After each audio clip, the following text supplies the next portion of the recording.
Good morning. Let us start the program with the blessings of God. So may I ask all of you to raise for the prayer. Dhanvantari sa Bhagavana Mrututtvadata Yo Vaidhyakasya Gururadiranaadikala Yo Hatadegavana Atmasukavaharasya Nairogyatasya Nidaram Chandranam Gitasya तस्यारणास्पद महर्षि वरस्य शिष्य ये त्रेवयं प्रमुदिताननुभाग्यवन्तः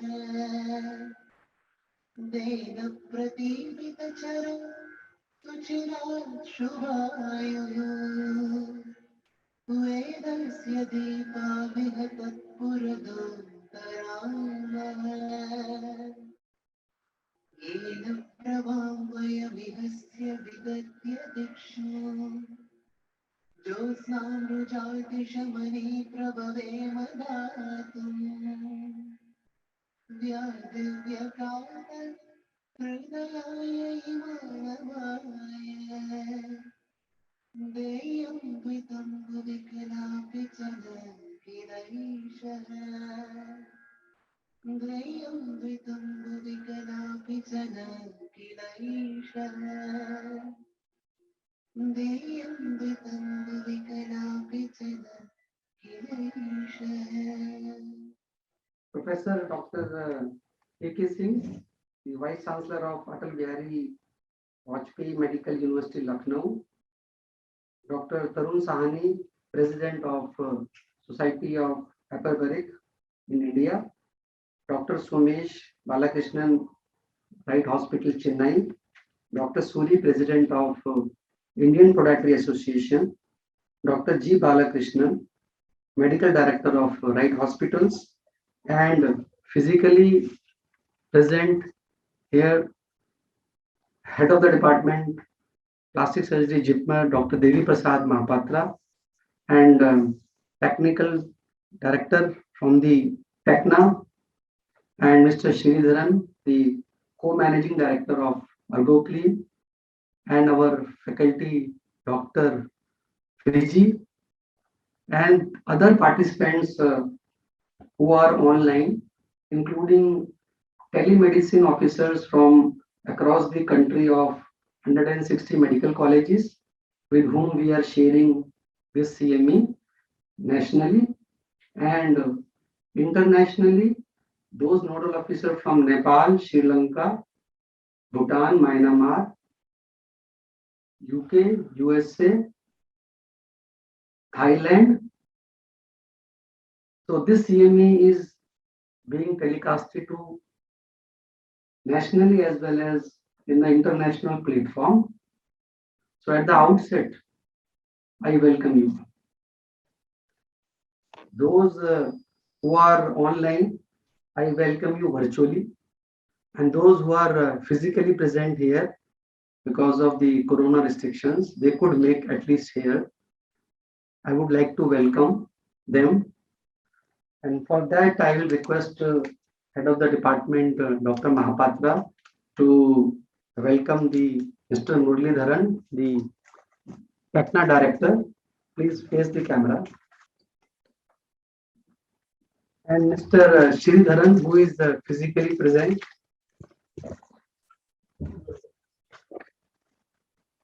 I request Dr. Shijna to facilitate our Head of the Department and welcome him for this CME. Also welcome Dr. Shijna. Wait, Dr. Friji. We have two other consultants who are on the way. Consultant from Telangana, Andhra Pradesh, Dr. Murthy. Probably we will welcome them physically once they reach here. And also Dr. Anand Suri, who is also accompanying him. So with this welcome, I would like to give you the idea and the theme and the purpose of doing this. First of all, today we are going to share the stalwarts of hyperbaric society, hyperbaric oxygen application users, and that includes the Dr. Professor A.K. Singh, Dr. Tarun Sahani, Dr. Sumesh Balakrishnan, G. Balakrishnan, and also others like Dr. Suri. So they are the stalwarts. We know this.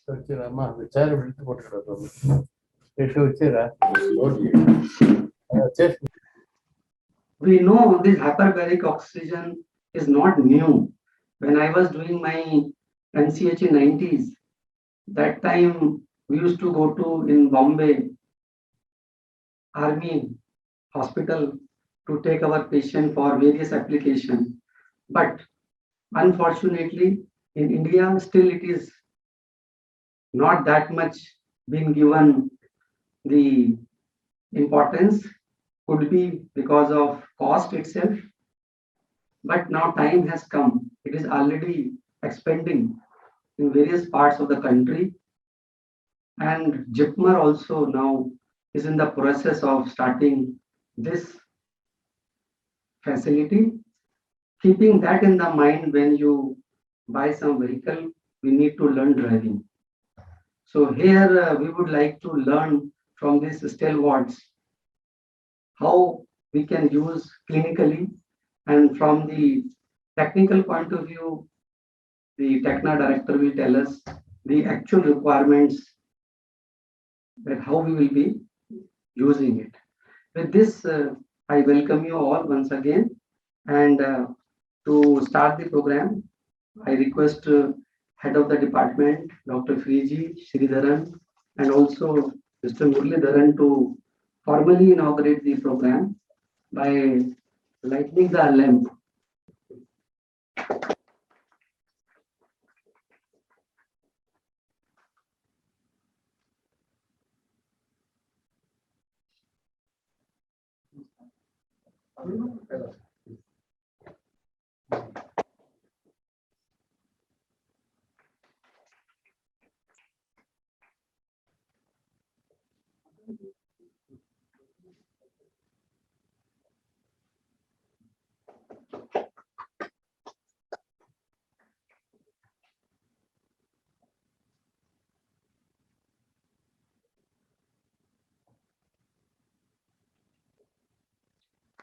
Let us begin the flow of learning process.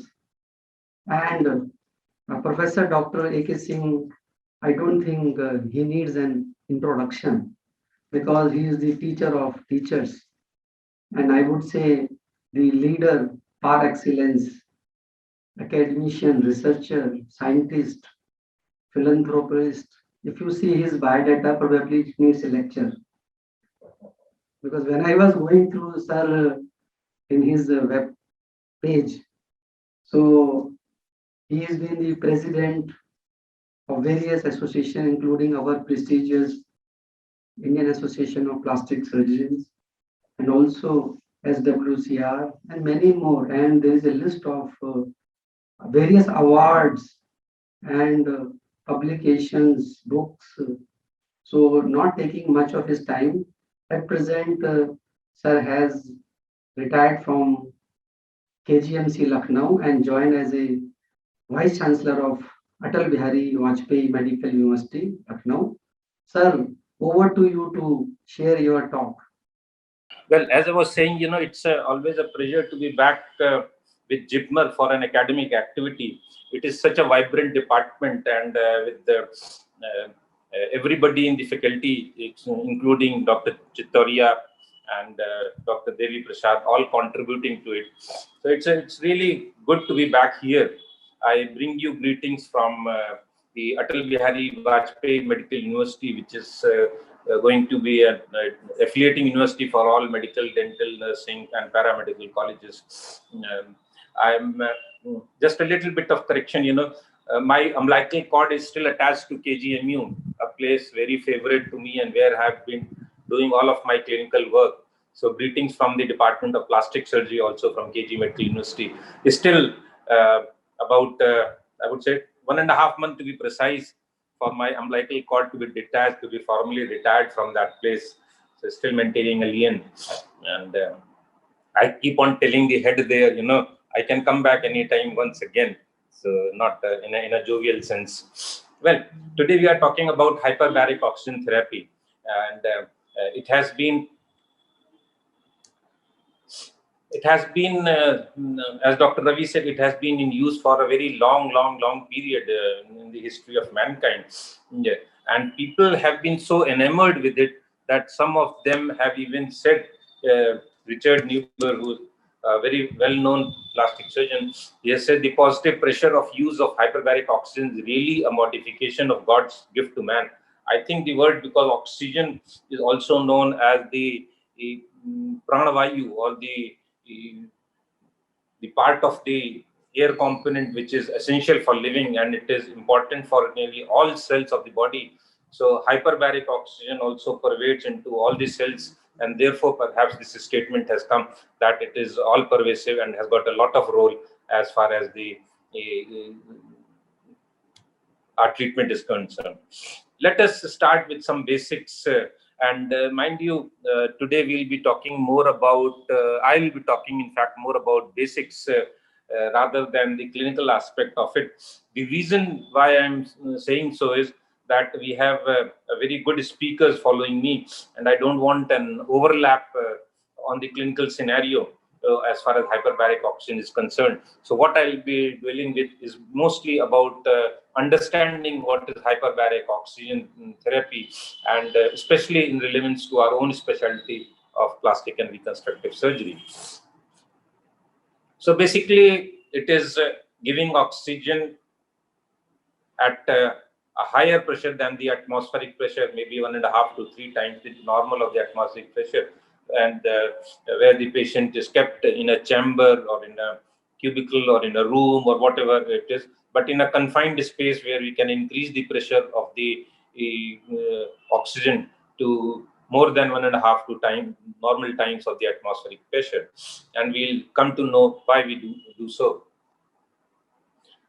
Well, as I said, hyperbaric oxygen is not a new thing. It was Joseph Priestley who discovered that the oxygen is a gas which is about 21% in the atmosphere, and this gas is responsible for a lot of things of our breathing and our daily activities. So, hyperbaric oxygen has been used in medicine for its long. Initially, since 1800s, it has been developed and tested more so during and after World Wars. These wars have given us certain things as a spin-off benefits also, like COVID has given us some spin-off benefits also, besides the lot of devastation they did. And since 1930s, it has been used for decompression sickness. Yes, and we know all about it, both high altitude and when a diver goes into the sea. So when coming out, they have been affected by the decompression sickness. The first society for hyperbaric oxygen was formed in 1967, not very late. Undersea and Hyperbaric Medical Society was found because of the problems which are associated with it. And the Hyperbaric Committee was developed so that, see, the ethical practice of this hyperbaric of medicine. There have been toxic effects. When something comes into the market, it is used and it is often overused also. And we all know that oxygen is a good gas, but in excess, it can cause some problems also. One of them is cataracts, retrolental hyperplasia, and things like that. So we are aware of it, that giving too much of oxygen, besides not only causes depression of the respiratory system also as a negative feedback. So all these things have certain problems also. So being overused perhaps at that point of time, in certain it went into a little bit of, I would say, a disrepute or a caution. But then gradually the indications crystallized, and now again we see a resurgence in the West, and also being followed in our own country, because now these machines, besides being imported, are being constructed, built up in our own country also. So these are briefly the uses it for treatment of decompression sickness, for radiosensitivity of tumors, because it causes vasoconstriction, it releases certain active factors, and it has been used in a number of situations. Treatment of gas gangrene, clostridial infections, of carbon monoxide poisoning, which has become a very star indication as far as use of hyperbaric oxygen in critical care or in emergency medicine. How does it work? In wound healing, it appears that it instigates angiogenesis. In some, it has been shown that it causes fibroblast proliferation and enhances the capability of the macrophages to take care of the whatever they have engulfed the bacterial load, and causes more of bacterial kill and bacterial death. So this is really what happens. So you also know that chronic wounds are hypoxic because they become callous. There is fibrous tissue all around. There is edema all around, and the actual oxygen reaching up to the tissue or the edges of the wound is little. But when we are able to give more oxygen to the tissue, then of course it is understandable that they can give rise to better healing situations. So this reduced oxygen supply has been responsible for impaired leukocyte bacterial activity, and therefore the premise of using hyperbaric oxygen as far as the wound healing is concerned. So during transit from the ambient air to the cellular structure, the PO2 oxygen drops from 152 millimeter to a few millimeter in the mitochondria. That is a normal sort of phenomena which occurs because in between lot of tissues, they take up oxygen. The capillaries, they distribute oxygen to different parts of the body, and this sort of a drop from where the oxygen started from the lungs and coming back to the target cell, the concentration of the oxygen drops into it. This is just an example to show that bright red blood coming from the arteries going to the capillaries, and from the capillaries to the where it is exchanged by the tissue perfusion. The oxygen goes in, carbon dioxide comes out, and up to the mitochondria level or up to the cellular level, there is actually very little oxygen, and the need for oxygen for those powerhouses which we call as the mitochondria is little. So over the past 40 years, hyperbaric oxygen therapy has been recommended. It is used in a wide variety of medical conditions. Yes, I would agree to it, and I would agree even on this date, some have scientific validation and some have not stood the test of time, I would say, or for some large studies, case-controlled studies or evidence-based studies are still not there. And the reason for having paucity of evidence-based studies is that getting two patients exactly similar in the medical side, evidence-based studies or large cohort studies are feasible, but in these studies you want to see a wound which is absolutely identical. The patient criteria is also identical. His parameters are identical. Is little difficult to achieve, and therefore large case-controlled studies are usually not possible in such situations, and that is one of the reasons for this. So basically, it involves intermittent 100% oxygen in chambers pressurized above 1 atmosphere pressure at sea level.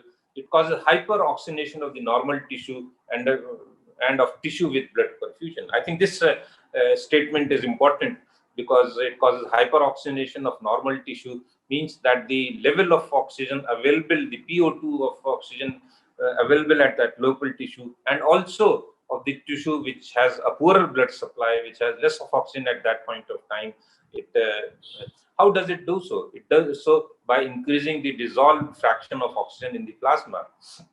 At sea level, the plasma oxygen concentration is 3 ml per liter. At a pressure of 3 atmosphere, dissolved oxygen approaches 60 ml per liter of plasma. So you see, by increasing the pressure, the amount of oxygen dissolved into the plasma is increased considerably. And when it is so, what happens? The uptake of oxygen by hemoglobin is not much increased, but the uptake of oxygen by the plasma is also increased. So in the presence of less number of blood cells, reaching to the periphery, or being there some sort of a blockages, even in the dissolved plasma which is circulating, the concentration of oxygen available to the cells is increased, and that is usually sufficient to supply resting total oxygen to requirement of many tissues. When I say almost sufficient, the resting total oxygen means that if the oxygen demand is in the local area is even more, then still this increase in oxygen may fall short of it. The benefits of Hyperbaric promotes angiogenesis, fibroblast activation, and thereby wound healing, kills certain anaerobes, prevents growth of species like Pseudomonas by prevent production of toxins, causes upregulation of growth factors, downregulation of inflammatory cytokines, restores neutrophil mediated bacterial cleaning in previously hypoxic tissue. These are things which people have done studies and experimental studies and animal studies, and they have sort of supported it with peer-reviewed papers for us. So multiple communication components are involved with cell-to-cell communication. One of them is a white cell called macrophage. So macrophage, the difference of oxygen level between high and low is there, and it is sensitive to the amount of oxygen. Its efficacy as far as its function, and which is bacterial engulfing and bacterial killing, is dependent on its efficiency. So with better oxygen reaching up to the level of the macrophages, they are able to perform their tasks in a better way. The persistent hypoxia signal results in an attempt by local tissues to build new blood supply to the affected area. This is what neoangiogenesis tends to be. But given the amount for neoangiogenesis also, you need more of oxygen because there is more of activity going on, and new vessel formation is therefore not aided because of hypoxia. And that is why in hyperbaric oxygen therapy, you need some concentration of oxygen to be reaching to the tissues, so that the oxygen requirement of the tissues are met with. How is hyperbaric oxygen administered? Well, there are a number of ways to do that. One is a monoplace chamber. Monoplace means accommodates only a single person and is pressurized to whatever level up to, say, 3 times the atmospheric pressure with 100% oxygen. Then we have a multi-place chamber which can accommodate more than one people, more than one person or into it, and it may also allow a healthcare person to get into it and monitor the patients physically inside the chamber also. So these multi-place chambers, basically they are pressurized chambers, and the patient usually takes oxygen by the help of 100% oxygen through a tent or a face mask, or if need be, or the patient condition is not good, by an endotracheal tube. And this is how the multiple place chamber works into it. Then we have this is just a photo of a monoplace chamber.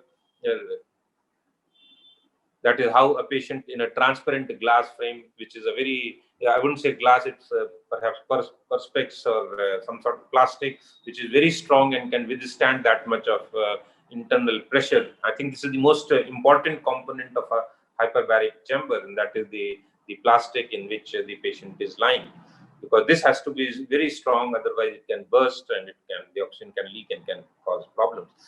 Portable hyperbaric chambers are also available, especially I saw one of them at when I operated in 156 GH, which is a lay hospital.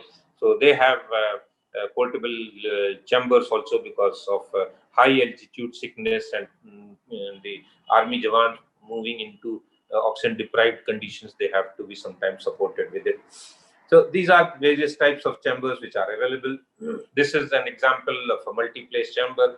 It is taken from the internet. We don't know if we have a chamber like this in our country, because it more or less is it's a very big, and the requirement at our place, people are still maybe not in. We do have multi-place chambers in a different sort of a form, like small chambers, and we are fortunate in our department of plastic surgery that we have two hyperbaric chambers, one a monoplace chamber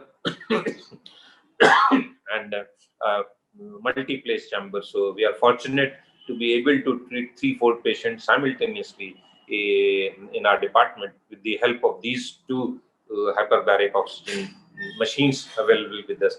This is another contraption of a hyperbaric oxygen, where hyperbaric oxygen is given to a localized part instead of the whole of the body. So this has been used, but has not been used very effectively, and people are not very happy about it, and so not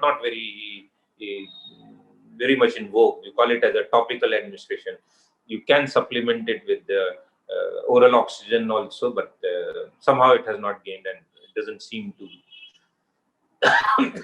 The advantage of monoplace chamber is that it's got a lower cost. It may be, as I showed you, it could be ported, but the disadvantage basically is a single patient lying into that sometimes is claustrophobic. Though there are means to communicate with him, there's a speaker inside for which you can talk to the patient can listen to music. Some people even like to put a small TV so that the patient can watch TV through that transparent glass. But still, whatever it is, the risk, the claustrophobic environment is still there, and some people desist it and don't like it.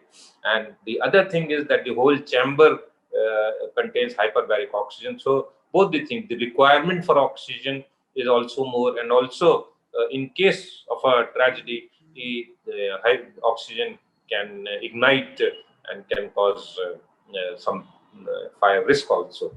Multi-place, they have more room. The assistant can go into it and discuss with him, and however, it can cause cross infections because multiple patients are there. Mainly, sessions are short sessions from 45-30 minutes to 120 minutes, once or twice at daily pressures, depending on the condition, depending on the response, and so it's an intermittent sort of therapy. It's not a therapy which is continuous throughout the day, because we know that giving too much of oxygen is also associated with a lot of problems. We can't do that, and so a pulse sort of a therapy or intermittent therapy, once, twice, or maybe some people may be doing it even thrice a day, depending on the logistics and things like that. A typical course of treatment for a chronic wound involves 20 to 30 such sessions. That is, it may be less in some and maybe more in some. And as I said, too much giving oxygen is also bad, so we don't enter into it. Basically, the indications for hyperbaric therapy, I would say, and which is based on the FDA approval of 2008, is in decompression illnesses, gas embolism, carbon monoxide poisoning, cyanide poisoning, chronic anemias, clostridial myonecrosis, other Fournier's and etc., sort of soft tissue infections, refractory osteomyelitis, compromised skin grafts and flaps. That is where we come into picture. But yes, at that point of time, if it is done in the early stage, very early stage, then it is helpful. Once changes in the flaps have already occurred, then perhaps this wouldn't be feasible. So in crush injury, in compartment syndromes, and other traumatic ischemias, this has the indications of it. Central artery, retina, and vein occlusion has been treated by these sorts of but once again, early diagnosis. Then acute thermoburns, radio-necrosis, and soft tissue. These are the situations which have been approved by the. Then people have used it, as I said, for a lot of things other than that, for acoustic trauma, chronic anemia, Alzheimer's, even candida and fungal infection, cerebral edema, chronic fatigue, closed head injury, Crohn's, lots of things. I think these are basically not, these conditions are not on our, but people have used it in diabetes, fibromyalgia. When I say diabetes, the diabetes as such, not diabetic foot, or even in heart attack, because there is myocardial ischemia and people have used it. I don't know. Once again, not in a position to comment anything about that. Hypoxic birth disorder, cerebral palsy, and even in Alzheimer's, people have used these things. Then in lots of other conditions you see which are there. Then even in other diseases, peripheral vascular disorders, osteoporosis. So people have used it for lots of conditions, and there are some more conditions which have been enumerated here.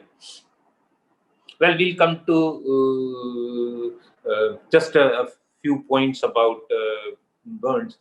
Burns is not simply a skin sort of involvement, but it is a whole systemic reaction which happens to burns. And there happens a hypovolemic shock, there's wound sepsis, there's systemic sepsis, there's multi-organ failure. The patient is in a position of is in a negative nitrogen balance, there's energy. So, hyperbaric oxygen is perhaps, since more of oxygen is supplied to the tissues there, so a lot of indications for burns management is there, and at centers where they are dealing burns and they have a hyperbaric oxygen machine also, so they do take the help of hyperbaric oxygen to sort of help treat burns and let them recover early. There are lots of formula, lots of laws which are there. But one thing which which would be very simple and which would be very easy to understand is when we open a can of Coke, what happens? There is a lot of gush of gas. It is not filled as a gas there. We see it even in our common home appliances, the kitchen cylinder which happens. We have liquid gas into it, in fact, but whenever the pressure is released, then the amount of which is dissolved into it, and that is a good example, that whatever the carbon dioxide or the gas is dissolved, it comes out with an effervescence. So this is what this is to show you that when it is put under pressure, then the gas gets dissolved into that liquid, and as soon as you remove the pressure, then of course the gas comes out of it, and that is also, technically it is called as Henry's law, and it depends on the partial pressure of that gas in the equilibrium of that liquid. So this was just to explain that how oxygen gets dissolved into the plasma, and because of increased pressure, there is if you go into the basic physiology, we had read during physiology that there is a shift to left, and especially it comes in relation to when we talk about carbon monoxide poisoning, because carbon monoxide binds with the hemoglobin, the methemoglobin, and so oxygen cannot bind into it and gives rise to problems into the patient depending on the various stages of CO2 narcosis. So giving hyperbaric oxygen and dissolving it into plasma, it reaches the tissues, and gradually that the carbon monoxide which is bound to hemoglobin is takes off or dies. And when you do it with the hyperbaric, normally it might take, say, maybe 120 hours or so, but when you do it with hyperbaric oxygen, then it may come out of the body within maybe 24 hours or so. So that is, we have read about the oxygen dissociation curve and the shift to left due to carbon monoxide. Just an example, as I said, I wouldn't deal much into the clinical part of it. An example of a patient who has been treated with hyperbaric oxygen. Well, these patients, once again, I would admit, are controversial, because once you say that all the benefit is due to hyperbaric oxygen, it may not be true. These sorts of wounds, especially, you don't have a control that these wounds are going to, in this particular individual, if you treat half the face by hyperbaric oxygen, half by, even then the grades of wound may be different in these conditions. So actually, you can't give all the credit to the hyperbaric oxygen, but yes, people use it under that belief. Even in larger burns also, hyperbaric oxygen therapy has been used as agent, because you can graft the wound early, and graft take is also better. Some examples: cracker burn healed. Wound healing, yes, it is more understandable also that the wound is deprived of oxygen, and if you do something to enable the wound get more oxygen, because what happens in the wound is there's a lot of complex things happening. There's edema into the wound. There is a lot of negative, say, particles, metalloproteases, which are inimical to wound healing, free radicals. So when you give this oxygen and it reaches to the wound, so it helps all these negative factors and puts them in a positive way and may augment. The vasoconstriction which happens there helps reduce the edema. The oxygen to the tissues helps the cells to thrive better and fight infections. So this is just an example of an assisted thing. You know that this thing, this second toe was precarious, went and on to gangrene, still had to be amputated, and the wound decreased. And now once again, it is rather, I would still agree to it, is rather controversial say that all this happened due to hyperbaric oxygen, or there were other factors like better care, better wound dressings and things like that. But whatever it is. Then this is once again another example of a wound which has been treated by hyperbaric oxygen, and eventually it healed by own without a skin graft. A diabetic ulcer with necrosis after 20 sessions, much better, and is likely to heal without any sort of a surgery into it. Well, what is the contraindication? I think the absolute contraindication is attention pneumothorax, because if you give, there's already pneumothorax, and if you give any gases with under pressure, then of course the patient's pneumothorax is going to. But there could be certain related contraindication. There could be cardiac disease, there could be chronic obstructive pulmonary disease, upper respiratory tract infection, high fevers, chest injury, malignant disease.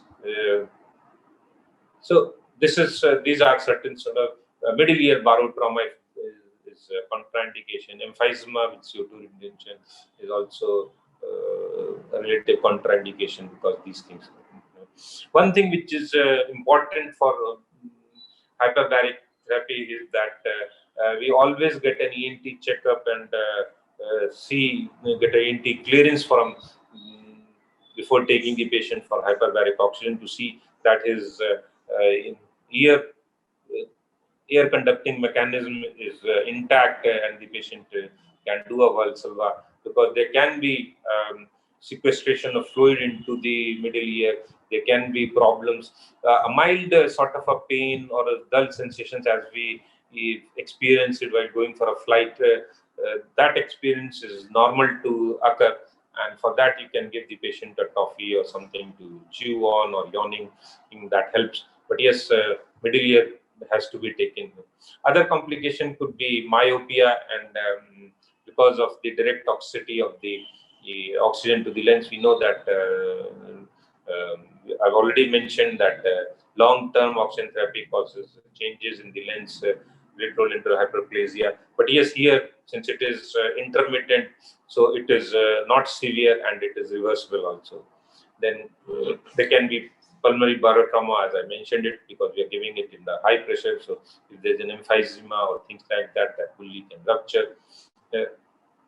Seizures can happen, but as I said, it is very, very rare, and seizures usually don't happen. Then I won't go into a lot of it, because I have discussed it most of the things. Is it safe? We have discussed all these things which have happened, so there's no point repeating all those things. As I said, serious otitis media can occur because as a result of negative pressure into the oxygen toxicity is a well-known phenomenon, and it is well-known in literature for a pretty long time. It may happen even in ICUs where 100% oxygen is being given for a very prolonged period. that is it. Some people may feel fatigue just after hyperbaric, but this is a subjective sort of a thing. Risk of fire is a very important thing when you are putting up a hyperbaric oxygen setup, that there shouldn't be any sort of open sort of a connections. There should be least amount of, or there should be actually no spark within that room. Even air conditioning should be such. No other gadget should be such which opens up with a spark or closes with a spark. So all electrical points, they should be, if they cannot be obviated outside from the room, they should be minimized into the room at a distance from this. So this is a thing which is very important, and most of the centers have not had sort of a phenomena. But yes, this is a possible complication and a dreadful complication, both for the patient and for the person treating him. So a lot of things should have been taken care of. This is a slide which is a rather busy slide and repeats what is the mechanism of action of HBOT. I won't go into the detail, but yes, just I would summarize by saying that since oxygen gets dissolved into it, so it acts in different forms by raising the high arterial PO2. By hydrostatic compression, it reduces the bubble size, as it happens with by decompression sickness, where the nitrogen forms bubbles into the blood and gives rise to problems. So that bubble size is also decreased. Similarly, for embolism, the bubble size decreases, and ultimately the bubbles disappear. So based on it, we have been using it in a lot of things, and especially in our specialty, we can use it for threatened grafts, flaps, and for diabetic wounds, and a lot of other things as we have discussed, and the subsequent speakers would be discussing it. With these sort of opening remarks, I would call it, or an introduction to hyperbaric therapy, I would thank the organizers and for giving me this opportunity to talk about hyperbaric oxygen, because in our country, very few plastic surgery departments do have hyperbaric therapy, and to have two machines, one monoplace chamber and a multiplace chamber in the same institution, both dedicated and under control of the plastic surgery department, is a rarity. And I think that is the reason why the organizers chose to invite me for this topic. We have done a couple of studies also, even a thesis also on hyperbaric oxygen therapy, and I haven't quoted it from that because I have not quoted it from that because that this is still to be accepted, I would say it. So before that, I wouldn't like to have a publication out of it.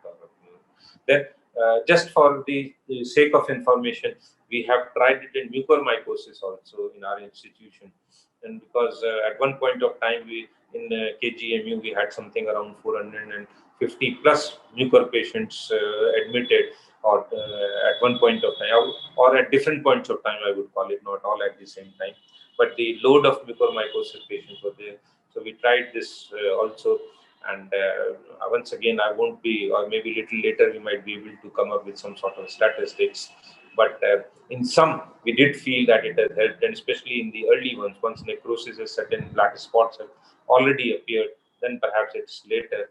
But we have, I would say, an observational impression that it did help in some of the patients of mucormycosis as well.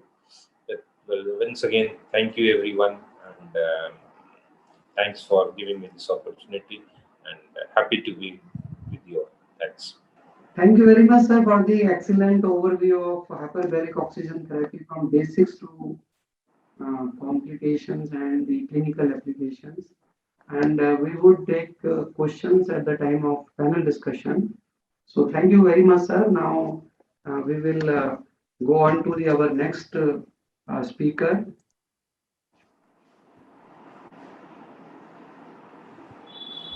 And it's an honor for me and privilege to introduce father of modern hyperbaric medicine in India.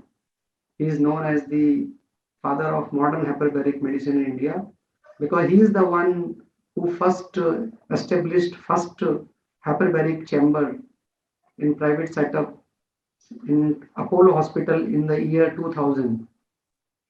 And his name is mentioned in the Limca Book of Records.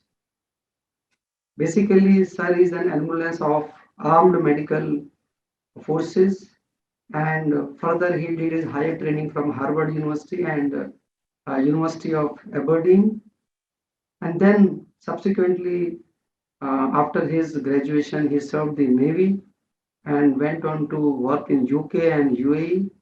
And when he came back, he started the society, Hyperbaric Society of India.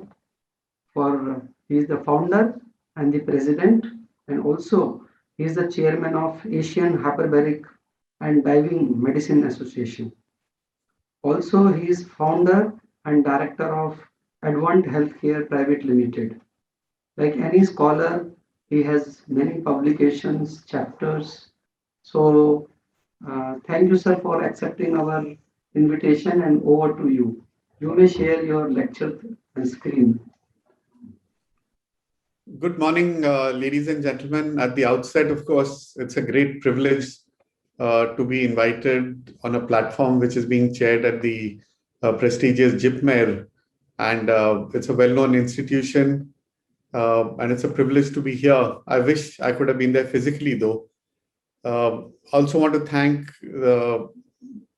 Dr. Ravi Chitoria, the Department of Plastic Surgery, and Techna Industries for having set up this entire program. My topic is, let me just try and share this screen. Okay, is the screen visible now? Yes, sir. So I'm going to talk about the experience of what has been going on with Hyperbaric in the last almost, when I look back now, it's more than 20 years that we set it up at the Apollo Hospital, Delhi. And of course, there was a journey much before that with the Indian Navy, then having worked in the UK and in the UAE in terms of Hyperbaric. I'll try and keep my talk short, and I'll try and bring in more of visual images to try and keep that as a lasting memory of some of the indications and some of the areas where we have used hyperbaric oxygen. The Hyperbaric Society of India, we've had a very checkered kind of a growth with various platforms having been created, and then trying to get people together. But I think now that we are seeing a lot of teaching institutions taking up hyperbaric, I think that will really be the impetus to create any society, because you need a lot of time, energy, and people. And academic institutions usually have available manpower to be able to support the activities of the society. Welcome on behalf of the society, and welcome on behalf of the Apollo Hospital. We started the department here in the year 2000, and it's a 850-bedded corporate hospital. It's a quaternary care. We have specialties of almost about 150, 200 different specialties practicing there. And it's been challenging to try and get hyperbaric incorporated as part of mainstream hospital care. But we can say with confidence now that yes, we have been able to achieve this, and we are now fully geared to support the growth of hyperbaric oxygen in this center. Dr. A.K. Singh, as he mentioned, that there is a lot of skepticism on the use and the role of hyperbaric oxygen in different indications. And, we can have an entire debate on what is evidence-based medicine, but evidence-based medicine is really the best research evidence with clinical expertise and patient values. So when we talk about evidence-based medicine in our practice, there are a lot of practices which are based on clinical expertise and what is required by the patient. There could be research evidence and there may not be adequate research evidence, but in a simple form, evidence-based medicine is research evidence combined with clinical expertise and application to the patient. Just a quick few slides. Dr. A.K. Singh has mentioned it in detail. The evolution of hyperbaric is important because that tells us how it came in to be accepted in the mainstream medicine. 1662 was the first recorded hyperbaric oxygen treatment which was given, and you can look at some of the chambers which were built by Fontaine. This was a mobile hyperbaric unit which was compressed with a handheld compressor, and this was only using air for treatment. And then you have this very famous and well-known Cunningham's chamber. It was a 3-storied chamber which was in the United States. He was treating all indications, all operation theaters, everything was being done there. Many years later, it was dismantled because they could not prove that the treatment being given out was evidence-based. Over the years, in the late 70s and early 80s, a lot of clinical studies came out, and the Undersea and Hyperbaric Society, which Dr. A.K. Singh had mentioned, was formed. There were books available on hyperbaric surgery, hyperbaric practice, and even Europe had formed a consensus conference, which was in the year 2001, to relook at all the indications for hyperbaric oxygen. There has now been a global increase in hyperbaric oxygen. The market dynamics eventually drive innovation and drive growth. And mostly the driving force has been the increasing indications and much more scientific studies being published. In the USA alone, chronic wounds effectively approximate 6.5 million patients, and they spend 25 billion annually on the treatment of chronic wounds, and hyperbaric oxygen forms a very important component of it.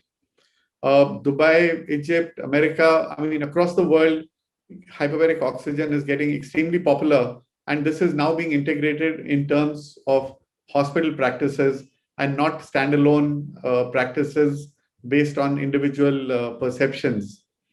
In India also, while we set up the first center in the year 2000, I don't have a head count, but there must be at least over 50 centers operating across the country in offering hyperbaric oxygen to the entire community. What are the indications and what is the mechanism of action?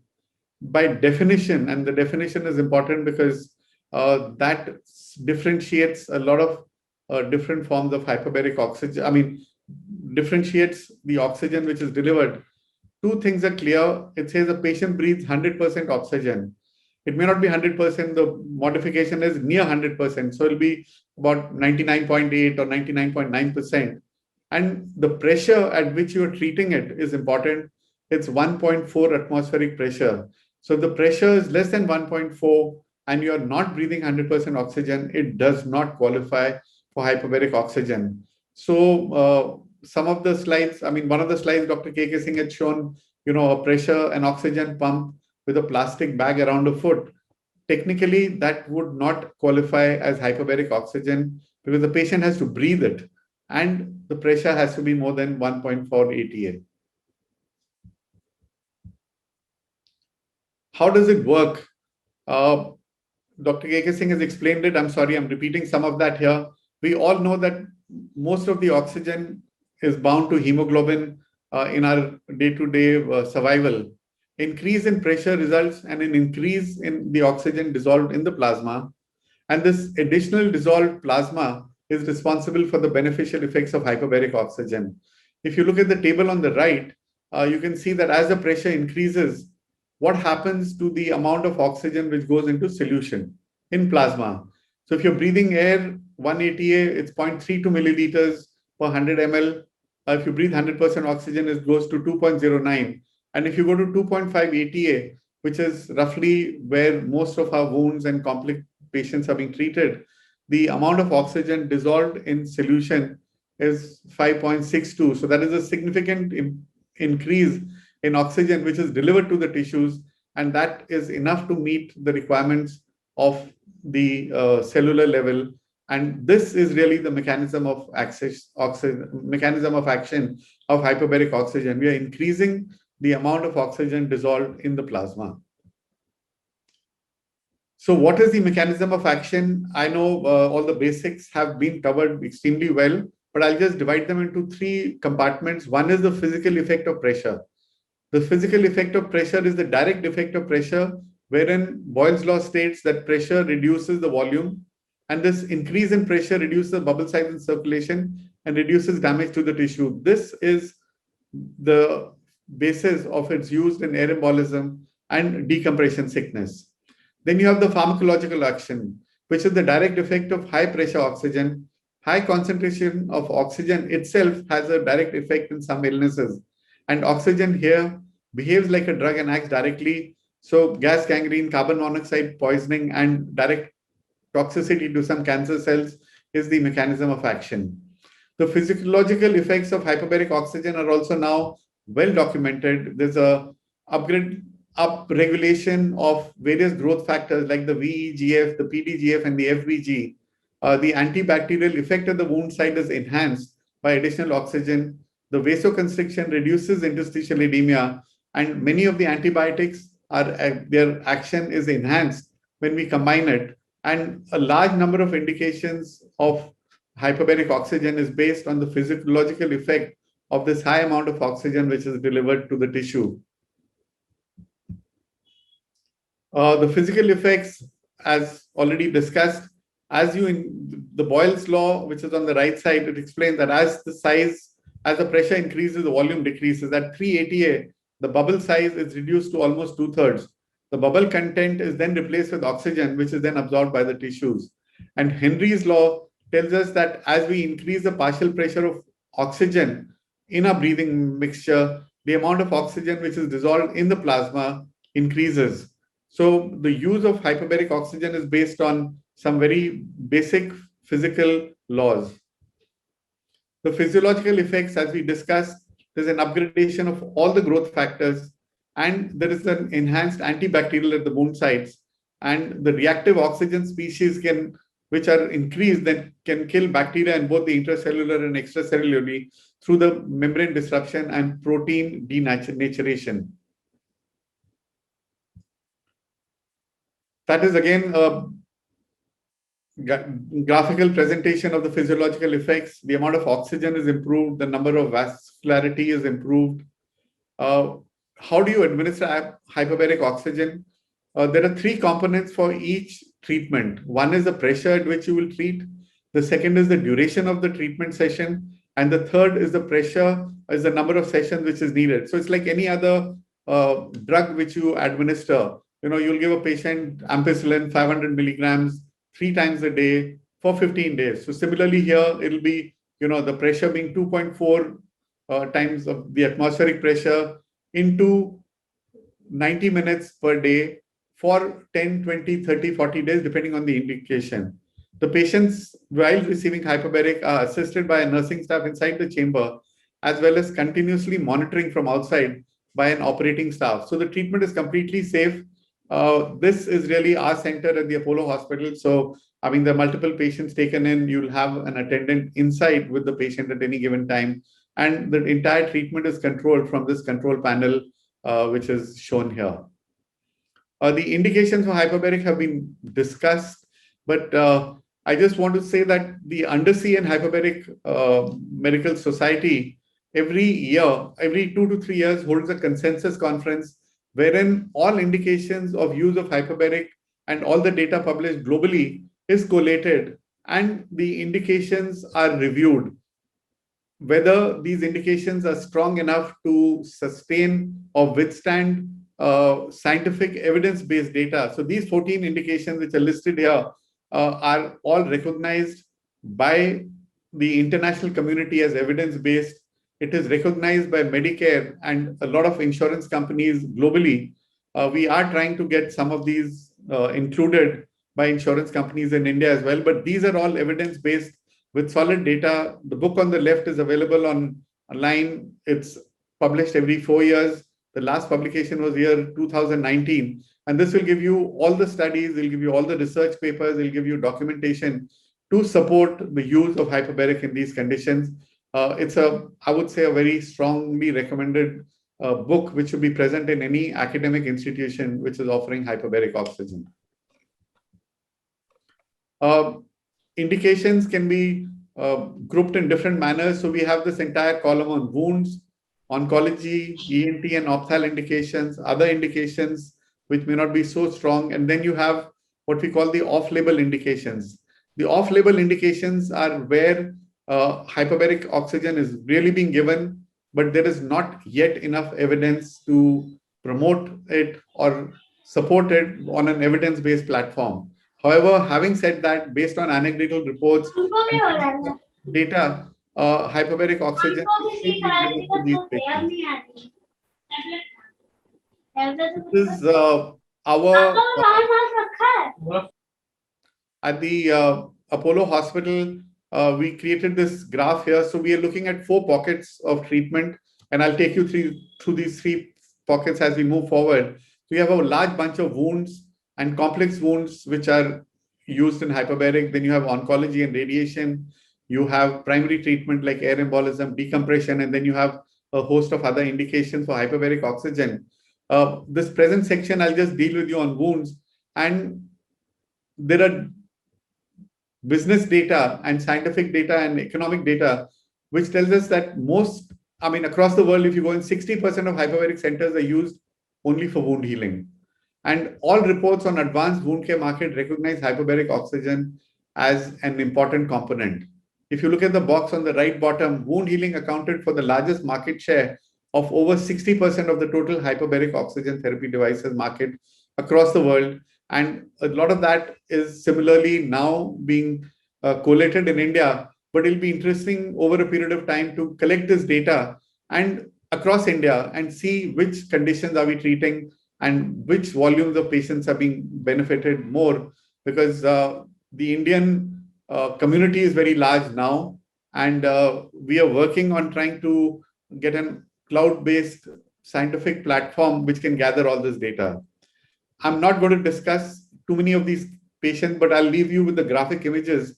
This was a gentleman with gas gangrene and severe soft tissue infection. This was the ischiorectal abscess which had been operated in a village hospital. This was where the wound had spread, and we combined. It's an adjuvant therapy. It's not the primary treatment, along with all the standard treatment which was being given. Resuturing took place on the 14th day, and he was a young, healthy guy. So on the 25th day, he was discharged. He still drops in to our department every time, with some form of seasonal vegetables or fruits from his villages. But this is a case which expanded extremely well. This was a high-pressure water jet injury with extensive surgical emphysema and pneumomediastinum. This is what the external wound looked like. This is the internal wound. This was what was done in addition to the standard surgical management. VAC was applied. He was treated in hyperbaric, and this is what he looked like at day 10. He is a professional diver, and he works in it for his occupation, and he is fully recovered to be able to go back to his work. Foot ulcers of various kinds, the feet for its distal presence and its exposure to both peripheral neuropathies and vasculopathies is a very favorite area where you have non-healing wounds, and we've treated a whole lot of foot ulcers with hyperbaric oxygen. Degloving injuries, where again hyperbaric was combined with it. Crush injuries, flap reconstructions. Again, these are all very, very vulnerable wounds, and just the combination of hyperbaric oxygen with the standard treatment will create wonders for the patient. Traumatic wounds. This is again a patient with very large wounds, a young kid, 28-year-old guy who was run over by a horse cart, and 15 days of hyperbaric oxygen showed excellent granulation tissue, which was easily grafted. Inotrope-induced vascular spasm. This lady had, black toes in all the 4 limbs. Fungal skin infections, extremely difficult to treat. Again, along with standard treatment of antibiotics and debridements, hyperbaric oxygen helped complete healing in these cases. Compromised skin grafts and flats, which I'm sure every plastic surgery department sees, and all the ones which are mildly compromised with these margins showing black or dusky edges, you just have to bring them into the hyperbaric unit and you can see them recover extremely rapidly. Traumatic amputations. This is a young boy, 18-year-old, who had a traumatic amputation of his finger, which was treated successfully with all the other surgical treatment and hyperbaric oxygen. He had a fully functional limb at the end of it. Again, gas gangrene, severe soft tissue infections, hyperbaric oxygen is mandatory, and it can be both limb and life-saving in these conditions. Problem wounds of various kinds in various locations, decubitus ulcers, foot ulcers, abdominal wounds in post-renal transplant, immune-compromised patients not recovering, cranial radiation therapy leaving you with a wound like this. These all conditions will benefit extremely from hyperbaric oxygen. Stump ulcers in diabetic amputations which have taken place. Sternal osteomyelitis, 74-year-old lady, known case of diabetes post bypass surgery. And you can see that, the wound has not completely healed at all. She was given 30 days of hyperbaric along with conventional wound management and recovered completely. The largest use again of wounds is in diabetes, and diabetes, as we all know, is a growing issue. It is estimated that by 2035, the global prevalence of diabetes will rise to almost 600 million, and 80% of these will be in developing countries. So we in India are going to see an impact of diabetic and diabetic wounds. And why is this focus on diabetic amputations and diabetic wounds, which is there? Because an amputation takes place every 30 seconds, and up to 85% of these amputations are preventable. Lots of literature on the early 90s when hyperbaric oxygen became accepted as a treatment for diabetic feet. And this continued to a lot of publications. If you just Google hyperbaric oxygen for diabetic foot ulcers, you'll find a lot of review articles completely stating that it is now part of mainstream medicine when you're treating diabetic feet, which are complicated and which have not healed with conventional treatment. Different presentations of diabetic feet can be seen. It can be motor damage, sensory damage, painless, autonomic, callus formations.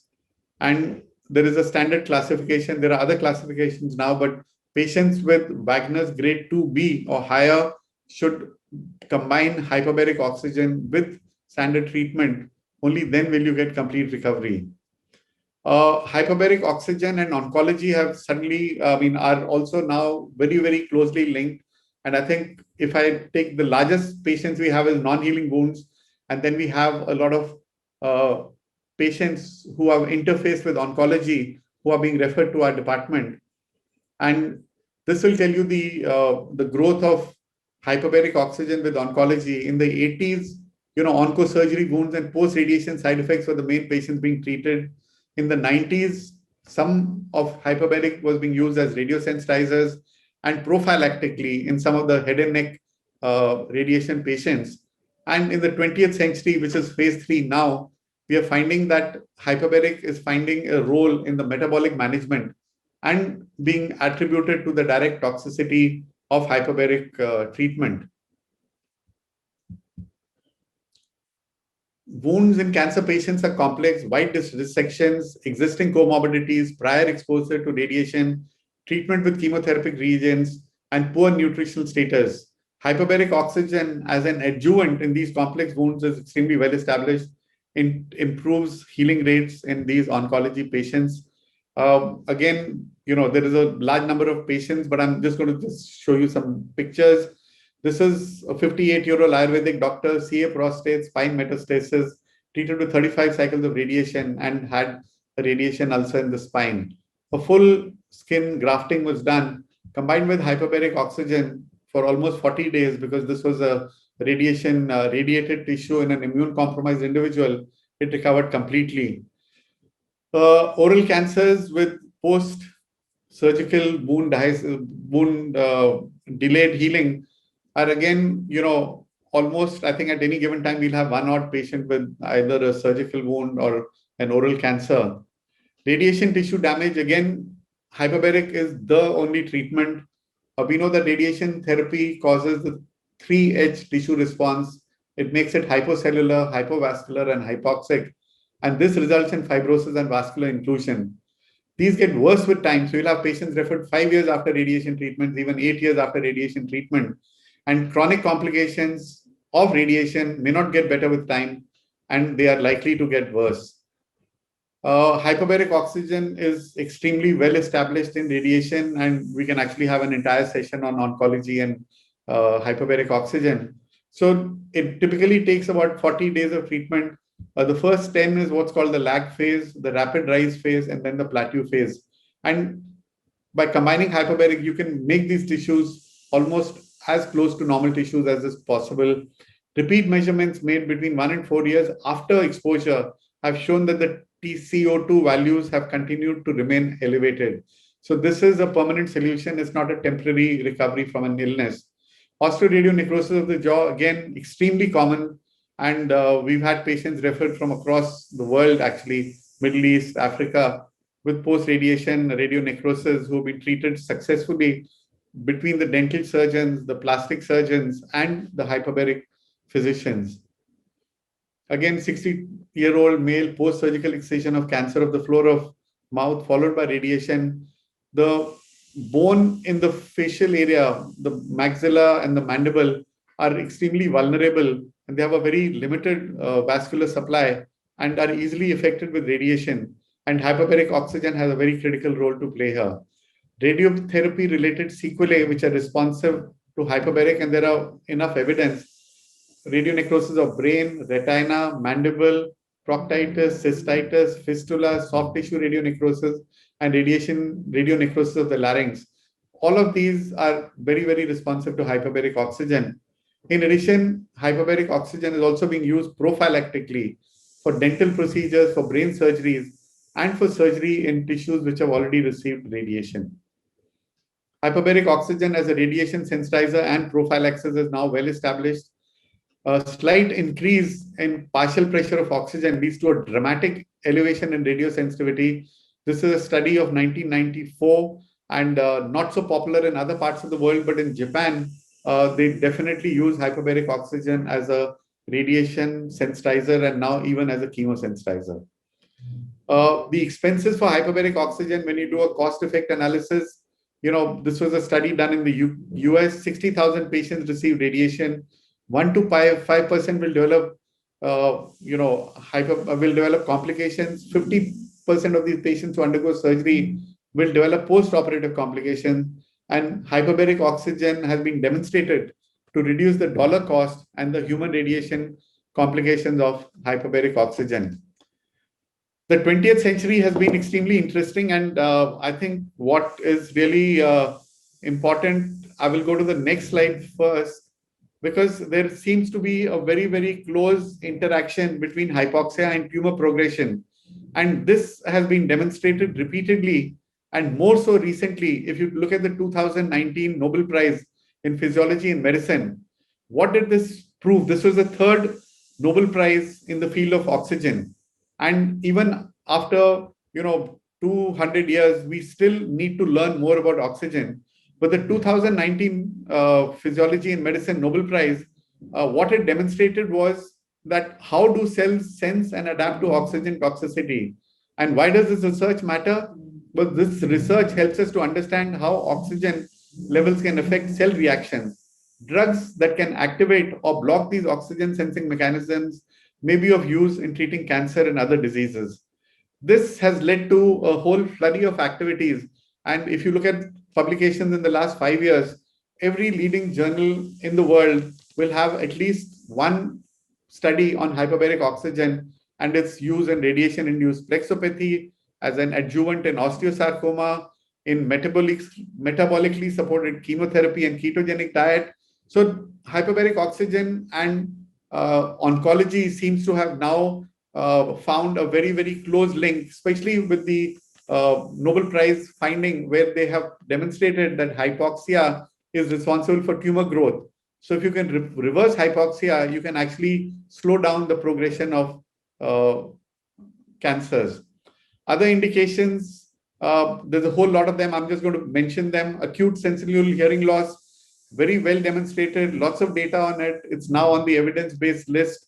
And again, not so uncommon. In my own center, at least, when there is a change of season, we'll definitely have a few patients in the department at any given time. This is again a 42-year-old male presented with sudden hearing loss. And at the end of 10 days, it hadn't improved completely, but there was a significant improvement. And we do get patients like that on a regular basis. Central retinal artery CRAO and CRVO, central retinal venous obstruction, again, extremely responsive to hyperbaric oxygen. And we now have a study which is being published in an international journal along with a leading eye center in this field. Carbon monoxide poisoning, already discussed. It is one of the primary indications for hyperbaric oxygen. Severe anemia, treatment with hyperbaric oxygen, not so seen in India, but I saw a lot of patients when I was in the UK. And this is a group of people who are called Jehovah's Witnesses, who will, even if they die, they will not let anybody else's blood be taken in. And a lot of these Jehovah's Witnesses would actually be treated in hyperbaric chambers, where the additional oxygen would help enhance the amount of oxygen, will help enhance the hemoglobin.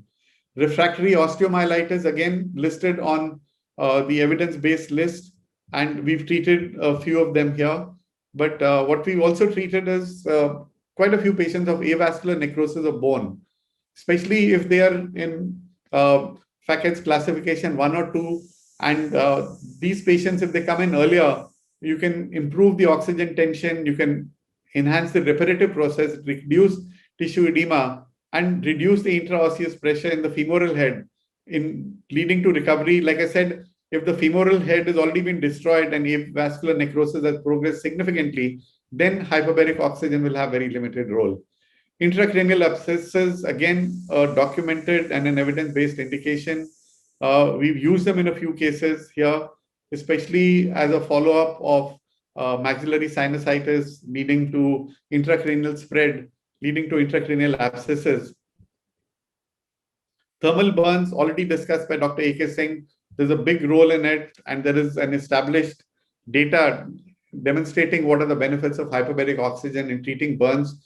We, for various reasons, have not treated many burns in our center, because you need to be equipped in a different manner if you're treating burns, and then you need to disinfect the center, the chamber. So we, in our own center, have not had too many burns, but small burns we do have treated.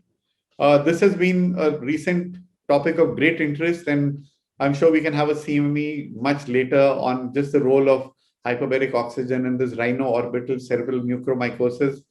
I'm sure every hyperbaric center has treated a few cases in different stages of the disease, and this should be a reason for discussion at a later stage, as also is the role of hyperbaric oxygen in post-COVID syndrome. There are a lot of references on the use of hyperbaric oxygen in mucormycosis, and I'm sure there is different experiences across the country, and it'll be good to put all of those on one platform and come out with some guidelines on the use of hyperbaric. The last bit of my presentation, where there has been a discussion on these off-label indications, and neurology remains a very, very controversial area where hyperbaric is being used as an off-label indication across the world.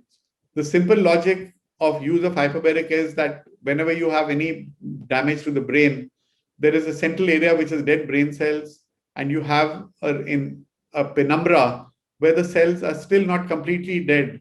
And these are the areas where we are trying to revive them so that they can take on the residual neurofunction which they still do have.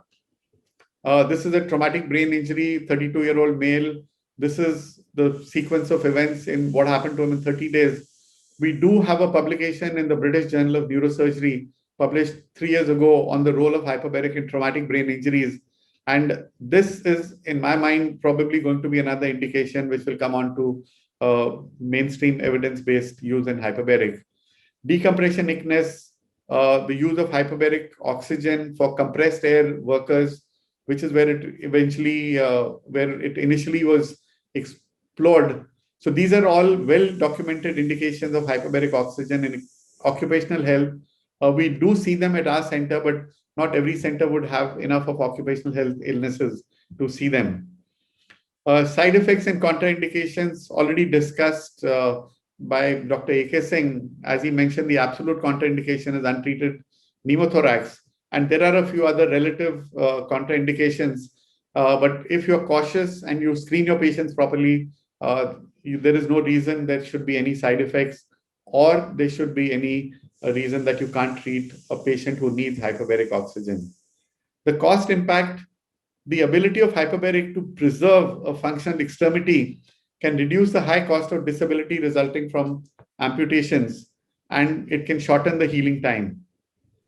The future plans, we need to work together in patient care, academic research, and in the area of occupational health, and increase the recognition of hyperbaric oxygen in well-defined clinical indications. New areas of research are emerging, role of hyperbaric in stem cell, neurorehabilitation, insulin sensitivity, and especially with academic institutions like JIPMER and KGMC coming forward, we do look forward to a lot of good research being carried out. In conclusion, I'm sorry, Dr. Ravi, that I've actually exceeded my time, but I thought a lot of this was still important. Hyperbaric oxygen reduces cost of overall treatment, improves healing, and our patients deserve the best that medical science can offer. It is our responsibility to be abreast of recent advances in modern technology, and hyperbaric oxygen is an evidence-based treatment with well-defined clinical conditions and indications.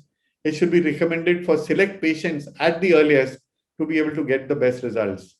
Sometimes falling behind is not a viable option. Innovation in technology is changing every day, and we need to stay ahead with the times. Thank you very much. And this is an invitation if any of you are ever traveling through Delhi, when we travel and when travel restrictions are improved, please do drop in and visit us at the hyperbaric unit. We would love to have you there and take you through the center. Thank you very much. Thank you for your patient hearing. I'm sorry I've exceeded my time by, I think, about 5 or 7 minutes. Over to you, Ravi. Thank you very much, sir, for the excellent presentation. And this is a continuing medical education, so you can continue. It's not like a conference where we say bell buzzed, time not there, session getting late. Here we are here to learn, and we'll continue to learn. I don't mind even if it crosses lunch or dinner also. So no problem, sir. In fact, the amount of knowledge and the experience you have, we would like to listen again during the panel discussion also. Thank you very much, sir. Thank you. Thank you very much. So with this, we will go to next speaker, Dr. Somesh Balakrishnan, who is a senior plastic surgeon from Chennai, and he has a vast experience of 21 years. After completing his basic qualification from Madras Medical College, he went to UK to complete his MRCS, and after returning, he has joined the Wright Hospital, and he's been working with a lot of experience on hyperbaric oxygen therapy. Over to you, Dr. Somesh Balakrishnan. You can share your screen now. Yeah, thank you, sir. Thanks for the opportunity. Here we would like to present our clinical experience with the use of hyperbaric oxygen therapy from Wright Hospitals, Chennai. As per definition is we breathe 100% oxygen and increase atmospheric pressure. So the basic science has been covered by the previous two senior speakers. So my job has been made easy, but I would still like to stress on two important things. What happens at the cellular level because of hyperbaric oxygen therapy is that it improves neovascularization and is improved post-ischemic tissue survival. Okay, this is the basic of hyperbaric oxygen therapy, which have already been stressed in the previous two talks. At 1 atmospheric pressure, what we have is we have only 0.31 milliliters of oxygen dissolved in our blood. Normally, the therapeutic levels on day 1, we start at 1.5 atmospheric pressure. We slowly build up to 2 atmospheric pressure. So if you see, when we give 100% oxygen at 2 atmospheric pressure, we have about 10 times more dissolved oxygen and plasma in our blood. So this is the secret of the hyperbaric oxygen therapy. As we know, there is multiplace, but now in our hospital, we have a monoplace chamber.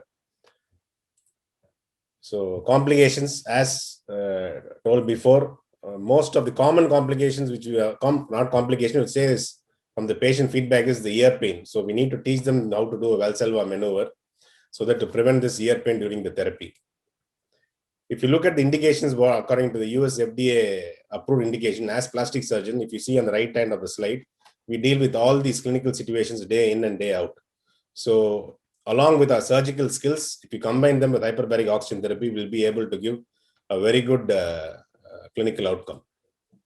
Okay, next 3 slides, they are not my slides, I borrowed from the internet. These are 3 slides which impressed me initially about hyperbaric oxygen therapy. If you see this slide, it says that it has treated this diabetic foot wound with about 60 sessions of hyperbaric oxygen therapy to have a complete healing. It looks unbelievable.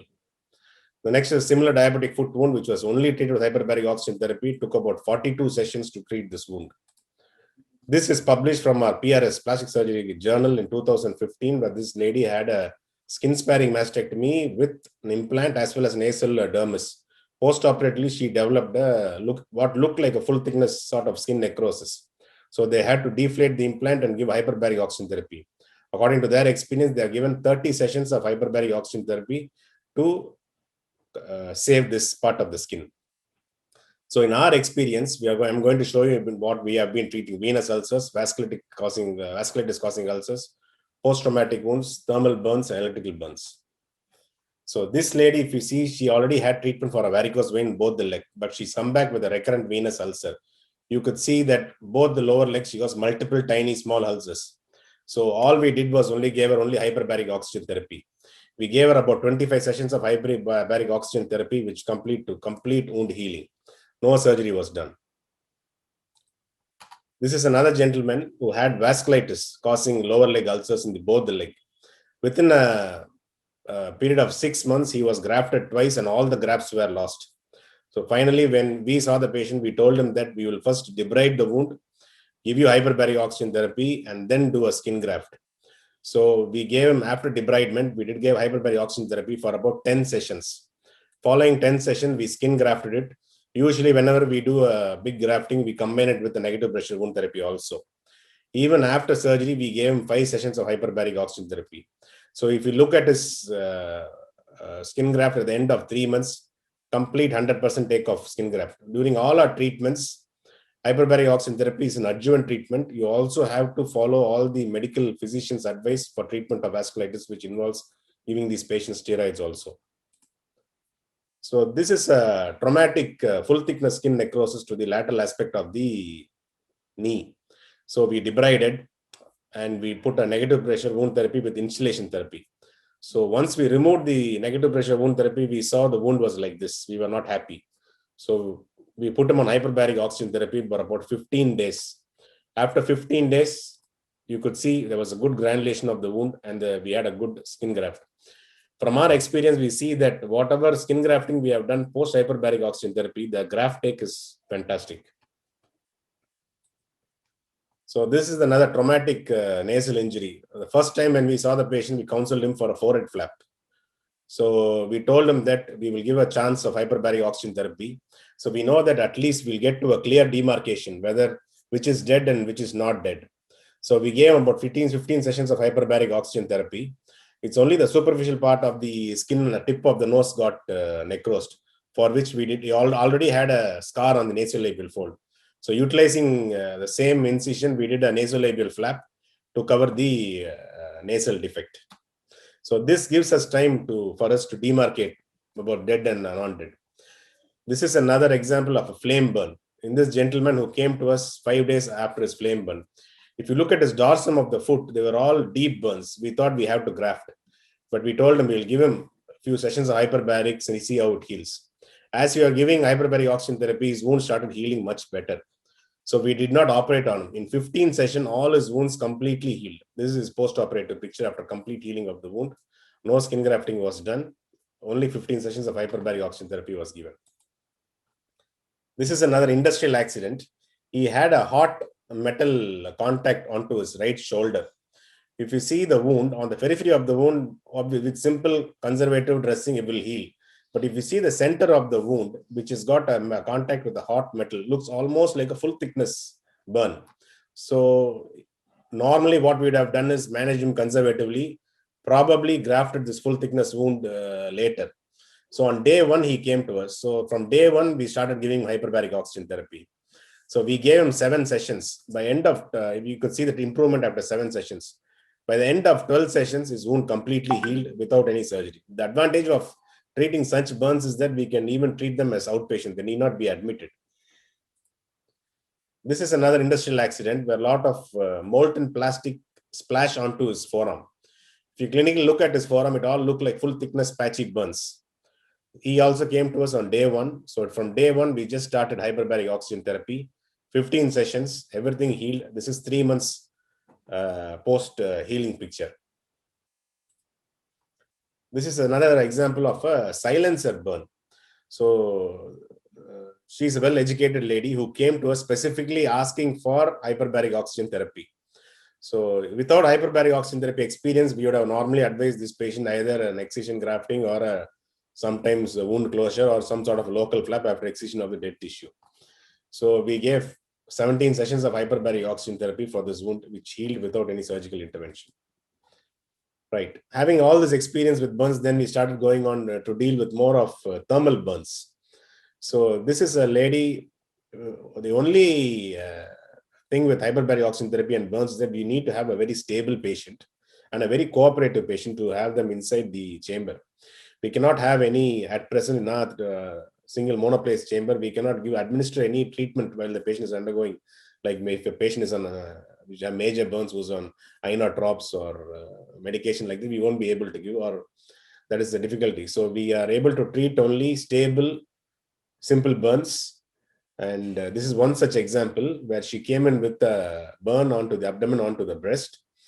Normally, what we would have done is we would have done a tangential excision and grafted it. So we gave the option that we will try hyperbaric oxygen therapy. So I think we gave about 10 sessions. We had a clear demarcation, which will heal and which will not heal. So at the end of 10 sessions, all we did was a simple skin grafting. No tangential excision was done. You get a very good graftable bed. So that's the advantage of hyperbaric oxygen therapy. So you get a clear demarcation, what will heal and what will not heal. And also the graft take is good. Our demarcation is much better. This is another industrial accident where he had a contact with the foot with a very hot tube. That was, he told, he fell in between some hot tubes. So only the dorsum of the foot got burnt. So if you see the distal most part of the burn wound, it looks like a full thickness burn. And with 15 sessions treated completely conservatively with hyperbaric oxygen therapy. So next big challenge is electrical burns. In electrical burns, the biggest challenge is that what we debride today and see the wound tomorrow, we feel that we might have to do almost debridement every day or once in 48 hours. So I'm going to present you 3 or 4 cases of electrical burns where hyperbaric has changed our management of electrical burns. So you see this gentleman, he had a high tension electrical burns. His right hand, both volar, dorsum, forearm, very badly burnt. Left thigh had a full thickness burn. So all these burn patients on day of admission, they undergo an emergency surgery where all the decompression has to be done. And what is obviously necrosed will be excised. So this is the end of decompression of the hand. So after this, what happens? We would regularly see the dressing, and then if there is more slough, we would take him to theatre for further debridement. So in this patient, we did one debridement, one decompression on admission. After 48 hours, we did one debridement just to assess the wound. After that, for the next 10 days, we put him on hyperbaric oxygen therapy. So if you look at the volar defect, there is no questions asked. To the wrist, we have to do only an groin flap to cover. No skin graft, all will not going to give an answer. But the advantage of giving hyperbaric oxygen therapy is that there is good, clear demarcation. What will survive, what will not survive. It is also a good anti-edema measure so that the proximal wound we were able to close. And for the distal forearm, we gave a groin flap. The same hand or the dorsum on the day 1 after the decompression we have done, we thought we might have to plan a flap for the dorsum of the hand and the forearm also, because it looks like all full thickness burn. So as we gave hyperbaric oxygen therapy, all the dorsum of the hand all started granulating well. So at the end of the day, all we did was only skin grafting onto the dorsum and a groin flap, settled groin flap onto the wrist. Of course, he needs further reconstructive procedures, but his wound healing all healed within, we've completed all the treatment within 3 weeks from the time of admission. At the same time, the thigh, if you see, the demarcation happens almost at the end of 2 weeks of the hyperbaric oxygen therapy, and we just grafted the thigh. You could see the excellent graft take. We have consistently seen after giving hyperbaric oxygen therapy, our graft take is wonderful. This is another child, again, same high voltage burns. We had to the left side neck and to the right forearm, left foot.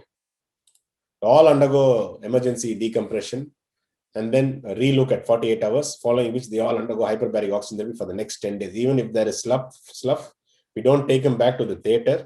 We only give us only hyperbaric oxygen therapy. And finally, we have healed the wound with simple grafting. This is the end of the picture. Even the foot, of course, he lost all the toes, but we were able to graft the dorsum. The graft take was good. This is another major electrical burn where both his shoulder was burnt. Onto entire right shoulder, you could see all his trapezius, all the muscles around the shoulder, everything had full thickness burn. And on the left side, he also had burn onto the shoulder as well as to the posterior aspect of the arm. So on day 1, we have done the debridement. This is post-debridement on table picture. The next picture is what we have taken in our ICU immediately on the first post-operative day. You think that there is still more slough and we need to take him back to theater. We said no. We are going to hold our, we are not going to take him to theater back again. We're going to do daily wound dressings, appropriate IV antibiotics, and give hyperbaric for next 10 days. So no debridement in between. So we just gave hyperbaric for about 10 days. So you have a clear demarcation. You could see even the, wherever which is healing will try to heal granulation tissue, you have an exposed shoulder joint which has to be covered. All the muscles around the shoulder all have been undergone full thickness burn.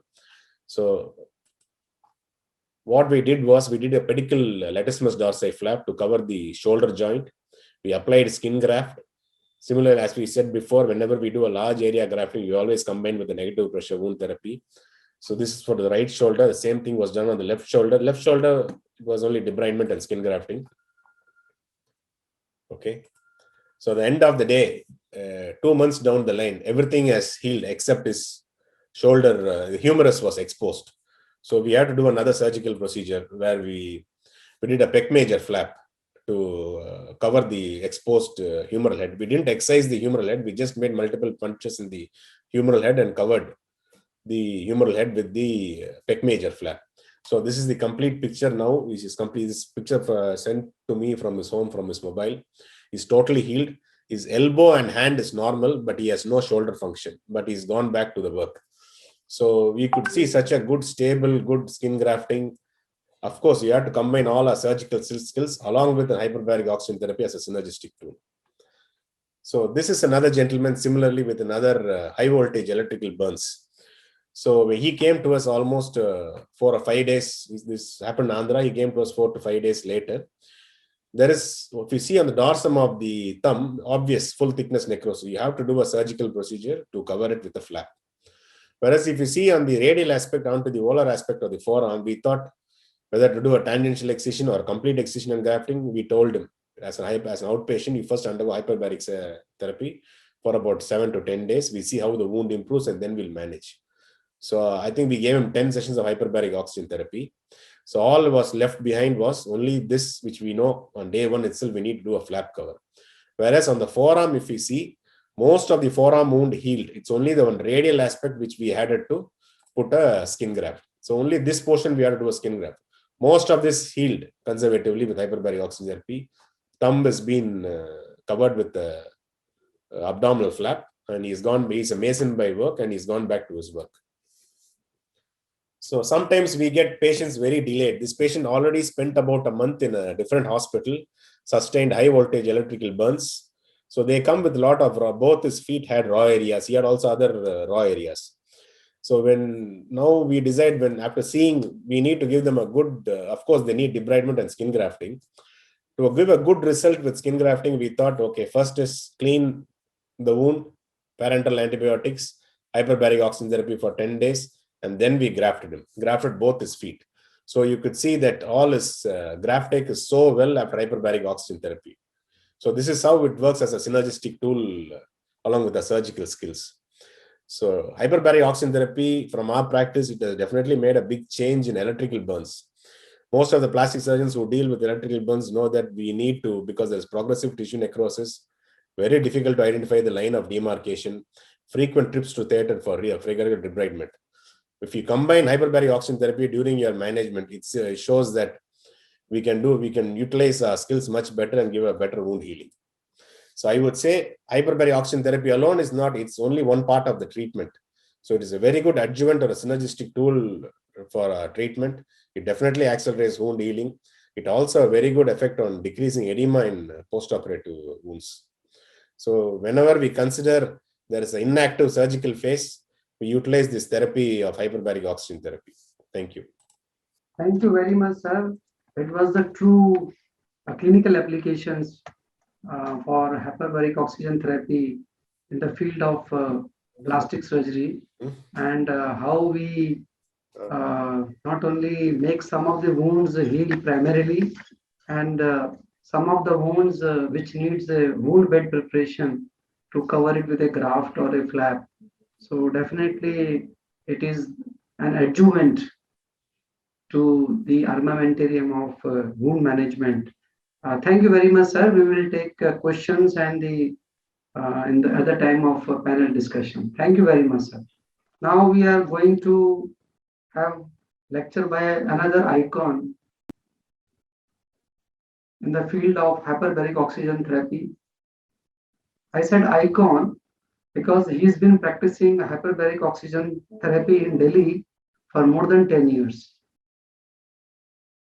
And after completing his basic graduate training in India, he went to Boston, Harvard Medical University, in Beth Israel Deccan Hospital for his podiatry training. His field of interest has been from beginning the podiatry training, means the foot management, foot reconstructions. And then further he did a fellowship in biomechanical pressure offloading techniques from Temple School of Podiatry, Philadelphia, USA.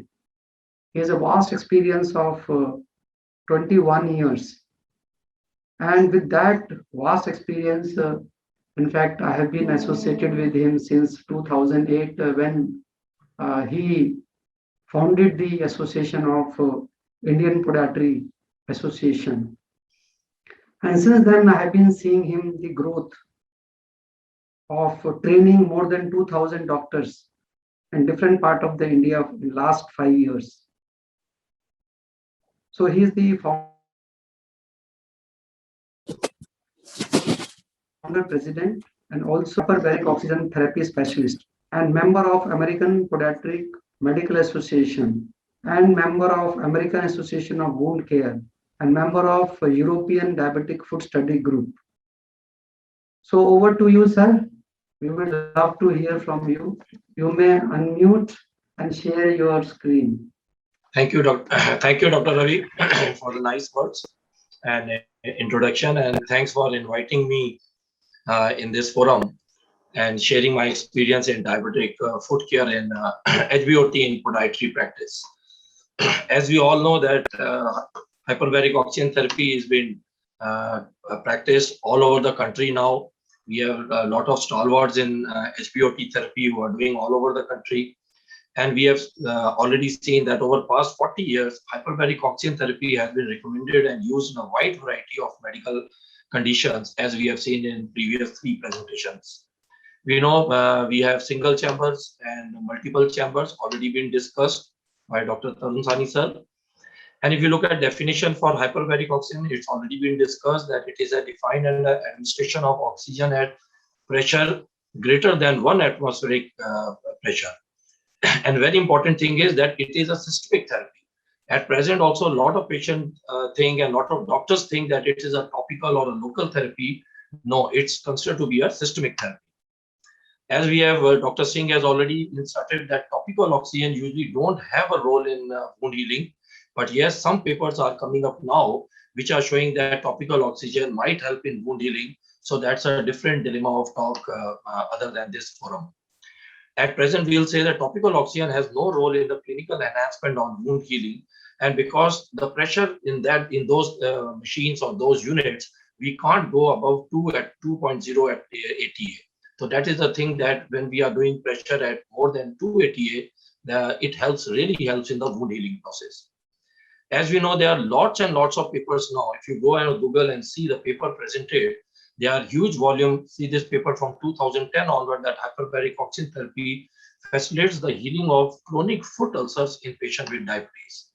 And there's another paper that one must always hope when one is desperate and doubt when one hopes. So that is a dilemma, that when we are not able to treat our patient by major comprehensive wound management, if you have a hyperbaric chamber near to your city or near to your hospital, try to use it for non-healing chronic wounds.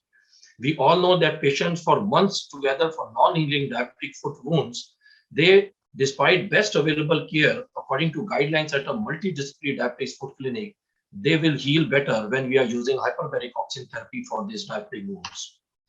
Hyperbaric oxygen therapy for diabetic wounds is already been seen, and a lot of papers have been presented which shows that wound healing will be better when we are using on these chronic wounds.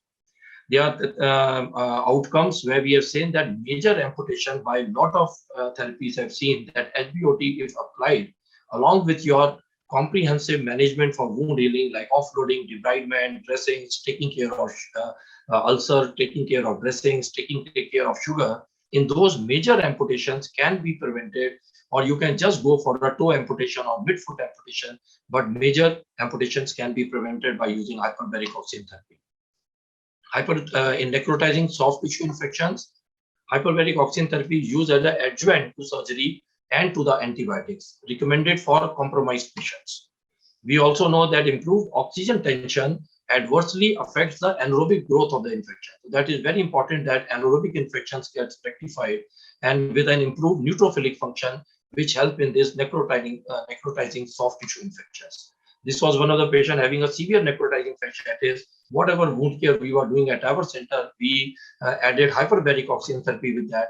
And post 30 sittings, we were able to graft this wound with a very good granulation tissue form. So it acts as an adjuvant therapy to this wound healing. How this HBOT mechanism works, it improves the ischemic tissue. The oxygen triggers better macrophage recruitment to the area of the wound. Increased wound growth factor synthesis, VEGF, that is very important. And also the immobilization of the stem cells also occur from the bone marrow. A lot of time we have seen when we are doing stem cell for diffuse peripheral vascular disease, these stem cell mobilization occurs by the use of hyperbaric oxygen therapy. And as I said, improved neutrophil antibacterial activity also increases. We all know that increased partial pressure of oxygen causes the fibroblast growth, it causes restoration of collagen production. That is why the wound gets red in color, more granulation tissue forms. It enhancement of osteoclast activities there in the wound and increases the capillary proliferation. So all these four mechanisms acts by which hyperbaric helps in the wound bed preparation. Common protocol has already been discussed. Exposure time should be about 1 hour to 1.5 hours of time. The goal of HBOT therapy is to enhance oxygen as a tissue level. That is to help to support availability. When tissue oxygen tension falls below 30 millimeter per mercury, the body's ability to respond to the infection and wound repair is compromised. So what hyperbaric helps in these cases are that it increases the TCPO2 level at the wound bed preparation, at the level of the wound bed, more than 30 millimeter mercury pressure. Using HBO2 at 2 atmospheric absolute, the tissue oxygen tension is raised to a level that the body's responses can become functional again. And as I said, fibroblast migration, collagen deposition, granulation tissue formation, they all occur by the use of the hyperbaric oxygen therapy in these patients which are where the wound is ischemic. This is one of the midfoot ulcer patients, and he has an EV index of 1.0, pulses were good, HBI was high, MRI showed no osteomyelitis. We did the debridement of this wound. A major debridement was done in the midfoot area, and offloading was done, because in midfoot area, offloading, as you know, is a very important part of the wound management. And then a VAC was applied. And similarly, just with the application of VAC, we put this patient on hyperbaric oxygen therapy. And after 30 sittings of hyperbaric oxygen, by the time the VAC was continuing, this was the wound bed preparation we got. And then we very easily, we grafted this wound, not even we thought of flap, because a good wound bed preparation was there. So, and rocker sole sandal was given. That is the protocol in all our patients. So bringing this wound to this stage, if you have an hyperbaric oxygen therapy in your hospital, that can really help these patients from going into amputation. But Charcot sport, as I said, is a major cause of amputation in most of these patients. This was one of the patients having bilateral gangrene, and she was a diabetic patient. We did debridement on both the feet. All the toes were amputated. They were all necrosed. You look at the necrotic tissue at the base of the wound. Immediately on the first sitting, at the time of the debridement in the OT, VAC was applied and hyperbaric was advised to this patient, which was looking very difficult to me, but she continued on that. And for more than 40 sittings of hyperbaric was given to this. This was at the 2 weeks, we applied a dermal matrix integra on both her feet. We cut half of them on both the feet. And by the time we continued with the hyperbaric oxygen therapy, VAC was again applied on this patient. And this was the wound bed preparation which we got after 40 sittings of HBOT therapy. We have to combine this. It's not that we have to apply integra or dermal matrix or dressings or whatever we are doing. But if we combine HBOT, our wound bed preparation is very enhanced. It is very proper. And later on, we grafted this wound, and again VAC was applied, and this was the one to bring the patient from this stage or from these type of gangrenous sport. In fact, this patient went to the 3 or 4 major hospitals in Delhi, and she was advised bilateral below knee amputation. So that was a dilemma of these patients, that these are advised for amputation has been given, and rightly so. I think now, even if you don't combine these therapies, you can't bring this patient from this stage to this stage. So this is how hyperbaric works as an adjuvant therapy in all your patients. So there are a lot of adjuvant therapies in diabetic foot care. Negative pressure wound therapy, integra skin substitutes are there, growth factors are there, hyperbaric oxygen is one of them, and also this shockwave therapy and a lot of other PRPs and stem cells and a lot of other things we do. This was again another patient. We put this on a special dressing, and later on we put that patient on hyperbaric oxygen therapy, and later we were able to graft this wound after 7 to 8 sittings of hyperbaric oxygen therapy, and even the first toe has been safe from amputation. This is again another patient with having a necrotic wound on the heel. In fact, this patient came. We sent this patient for a CT angiography and to our vascular friend. Vascular surgery was done on this. He was put on balloon angioplasty. And then when this patient came to us, we advised hyperbaric H-BOT therapy because ABI index was very less. It was about 0.8, and the regular debridements were done. And this is 2 weeks after dressings and H-BOT therapy. We were able to have a granulation tissue formation. At this stage, we applied a VAC on this patient, and later a graft was applied. And then we have applied a graft again on this part of this. So bringing this patient from that type of necrotic wound, so combined effect of vascular surgeon, dressings, offloading, and hyperbaric oxygen therapy can work very well on this patient. This was another case of malignant melanoma with diabetes. This was a big melanoma, I think the biggest one I've seen in my career. Look at the growth which was having over here. PET scan was referred to an oncosurgeon, and then oncophysician was seeing this patient. We took him in the OT. Initial, we thought of a below knee amputation, but when we did the PET scan, he had no secondaries in the tibia, malleoli, or even in the ankle joint. And this was the debridement. We did extensive debridement was done, and then immediately hyperbaric oxygen therapy was started on this patient. VAC was applied, and this was the wound at about 6 weeks after debridement. And later on, we grafted this wound. So that's how we can combine these therapies, and we can have a very good results with hyperbaric oxygen therapy. A lot of time when we do stem cell implantation, this is a bone marrow aspiration we are doing for the patient. We can separate that. We have a centrifuge at our center, or sometimes we send it to a stem cell bank to make the cell lineage. These are the cells, the centrifuge we get, and then we can inject it in the wound. And we made multiple grids in the legs, and multiple injections are given along the anterior tibial artery and the posterior tibial artery. But with them, in all our stem cell implanted patients, we give hyperbaric oxygen therapy, because we see that when hyperbaric is given along with the implantation, at the stage when we are taking the bone marrow, at this stage, initial stage, we tell the patient that if you do hyperbaric oxygen therapy, your bone marrow implantation or processing of these cells will increase. So we start hyperbaric oxygen at least 1 week before the implantation of the bone marrow from the autologous. We are talking about autologous bone marrow aspiration, because we see that the concentration of stem cells which we got after this is very high, and neoangiogenesis in these patients, they increase when we use hyperbaric oxygen therapy before taking the autologous. And here you can see without any grafting, this wound was started closing after the implantation of stem cells and hyperbaric oxygen therapy.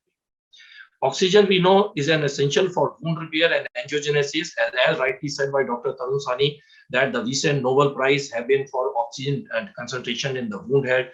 And that is how the role of oxygen is coming up now in the medical practices. And I think any branch you think of, like oncology or diabetic for plastic surgery, or chemotherapy, oxygen delivery is the best for causing angiogenesis for this patient. How oxygen is essential for healing? It helps in all the 3 phases of wound healing. It helps in the inflammatory phase, it helps in the proliferative rail, and it helps in the maturation phase also. So oxygen helps for the complete healing. It is necessary for these patients. Chronic wounds, they lack oxygen, adequate oxygen, but some patients may have high demand for oxygen. Then oxygen is needed to fight with the leukocyte function.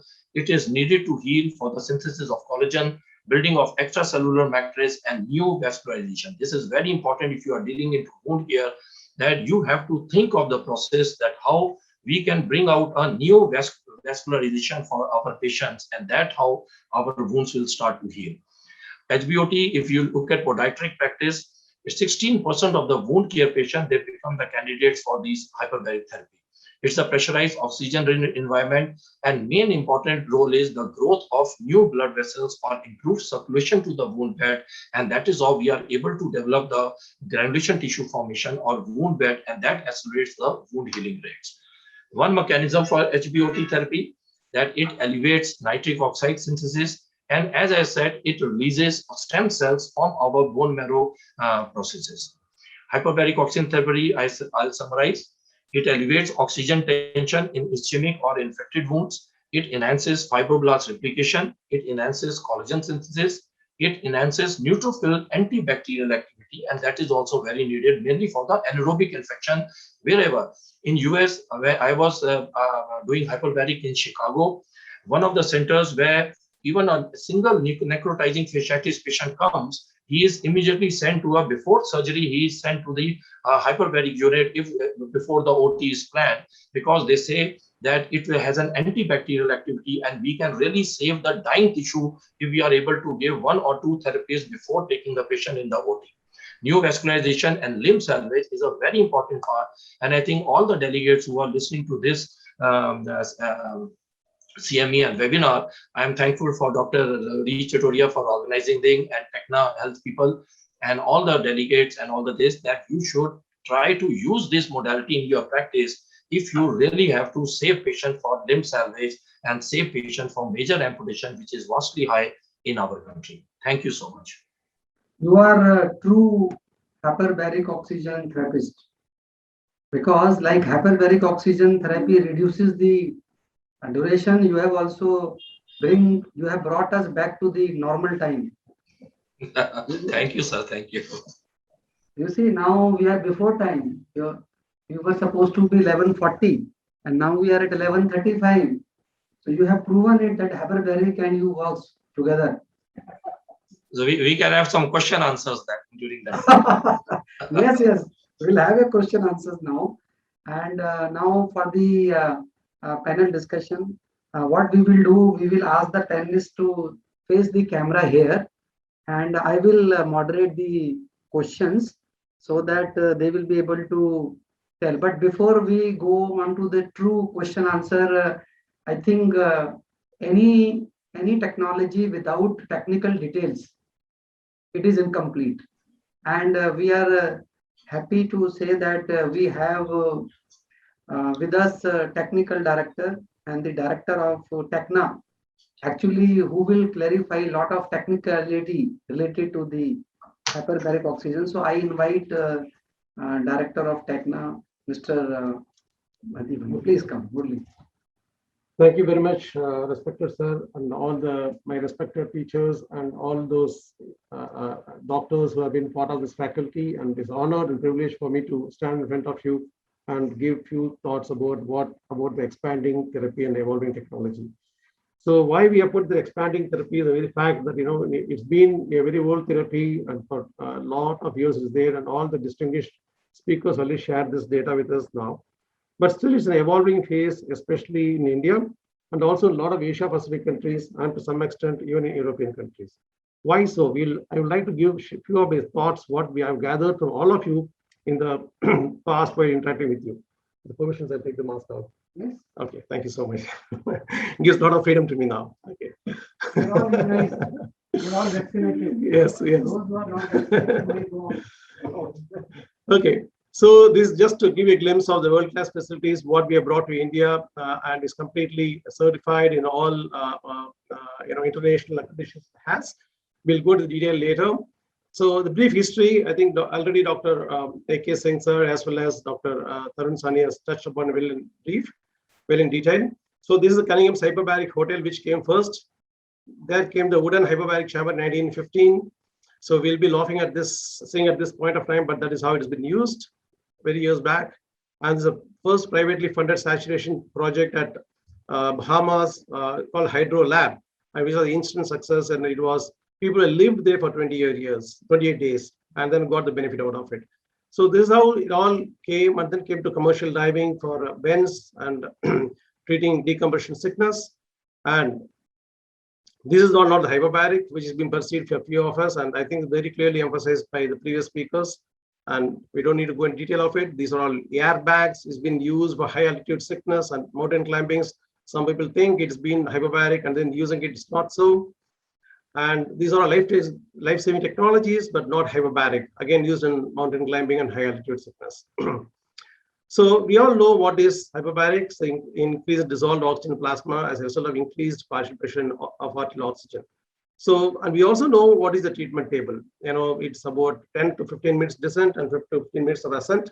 And we plateau it about 60 to 90 minutes, depending upon the clinical condition. As doctors, eminent speakers who spoke, they know pretty well what is the protocol for different indications and different clinical conditions.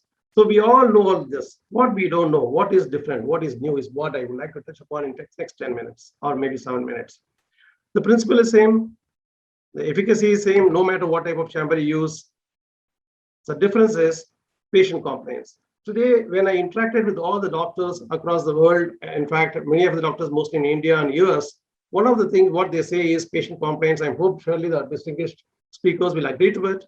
And it has directly a proportional impact on clinical outcomes. So how I can improve it? So everybody accepts hyperbaric is good, but how to improve patient compliance? That's what Techna as a company we thought.